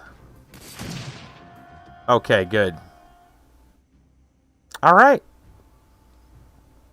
Cleared. That was fun, to say the least. Bit of a mess, but sure, we're fine. We're fine. Surprised those barrels weren't an explosion. Let's try to clear this. We'll try to finish this level up. Oh god, now what? A drone? Optional loot and open the vault.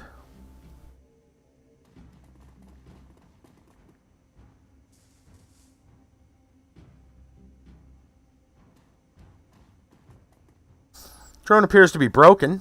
All it can seem to do is hover in place.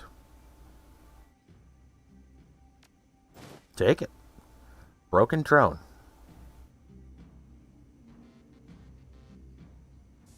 Alright, what else do we got?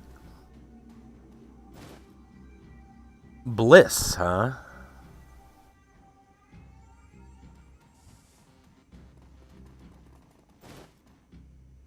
Drug formula for Jazz.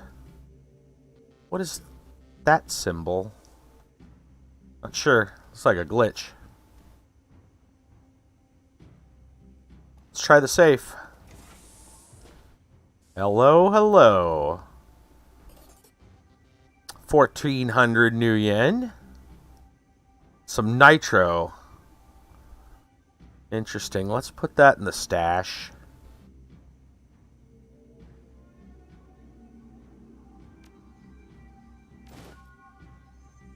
Okay. Vault looted. Well, that's all he had in here? Drek. Yep.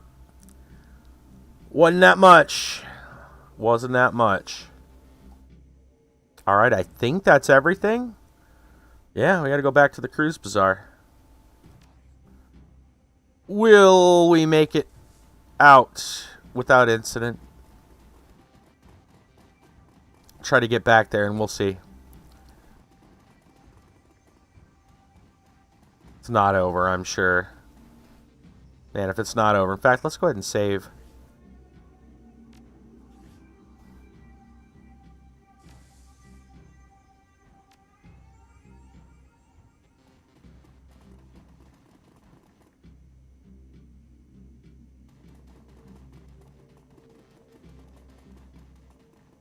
We don't have any other things. The other guy's not coming. Oh, he's coming with us.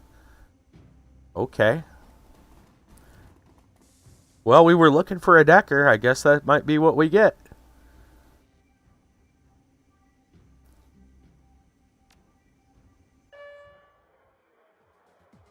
We're not going to be able to walk out just like that, are we? Maybe.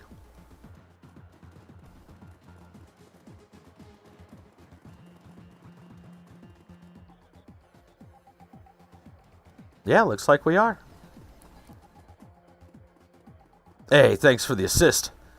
Can't tell you how happy I am to leave this place behind. Happy to help. Must have been terrible to be stuck in there. There's no picnic, I tell you that much. You wouldn't happen to need a noble hot decker, would you? I suddenly find myself unemployed. As it happens, we could use one. Yeah. Excellent. Fantastic. Promise you, you won't regret it. Blitz has joined the team. Excellent. Fantastic, even. All right.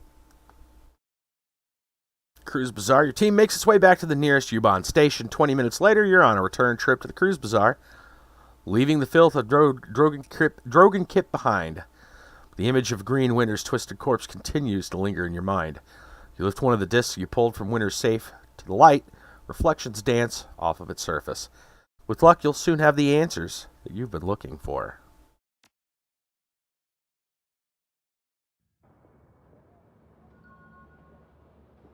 Probably is going to start with...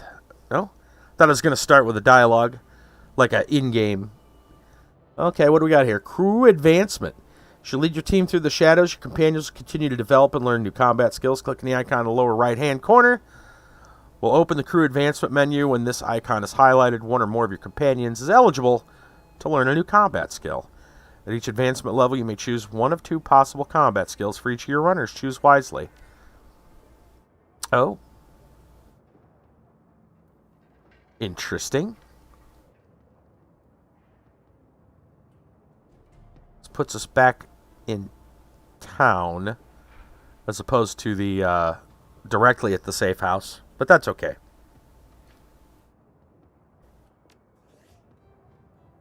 $10 karma. I wonder if... Hold on, let me see. What happens if I switch over? Can I switch over from here? It's not from there. Huh.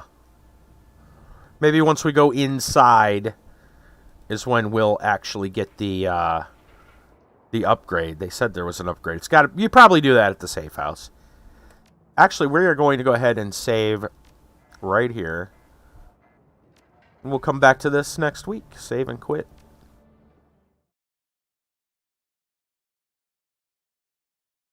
Yeah, we'll come back to all that next week and get it all figured out. Made it out alive. And with a new friend, right? Hopefully. Deckers don't seem to last long in this adventure. Kind of the whole theme behind it, apparently. Anyway, that is going to do it for this evening. Go take a look and see if there's anybody that we want to host. But I appreciate everybody coming in tonight. I want to thank Eternity Gaming for the raid. And everybody else for the hosts and the love. I appreciate it very much. If you haven't already followed, you like what you see, I kind of hope that you hit the button. Time for walking next stream. That's right. Tomorrow night, we're going to have ourselves some Walking Wednesday. As far as I know, I think we're up for that. I say that because it's a co-stream, and as we've learned, co-streams, you know, it happens sometimes, you know, power goes out or internet cuts out or all kinds of fun things can happen. So, but anyway, we'll be playing some Lord of the Rings online with Wisdom Master 1, Keep of the Barbarian, and of course Brassel. I'm sure he'll be joining us for that. Lord of the Rings online. It's an old game, but we're enjoying it quite a lot. I'm looking real quick to see if there's anybody we want to host. Twin is always a great option. Yeah, we could go with that. A host for Twin Minds. He's playing Lumberjack's Dynasty. Not sure I'm familiar with that one. I don't think I've ever heard of it, but Twin finds all these really kind of obscure games that have a lot of really entertaining situations. A lot of like life simulator-esque stuff that's just weird. Weird and quirky. And really fun. So I think we're gonna go check that out. So stay tuned for that. We'll give Twin a host. Twin Minds, wonderful dude. Stay tuned. Anything else I need to say? We already talked about tomorrow night, so that's about it. I'm going to give a special shout out to Dova for their generous support. And if you guys want to support the stream, there's many ways to do it. Right up now, been made some mini perlers of magnets, mana, Magic the Gathering, the magic mana symbols. That's a fun little project. If you'd like cool stuff delivered to your door, that's a possibility. I do customs work and all kinds of stuff, as well as Redbubble. I got a swag shop with all kinds of fun stuff. You know, always check all that stuff out. More importantly, just share. That's free. Share the link. Share my stream with other people. I'd appreciate it. Anyway, we're out of here. Stay tuned for Twin Minds. We'll see you tomorrow night. Lord of the Rings online. I think that's about all there is to say.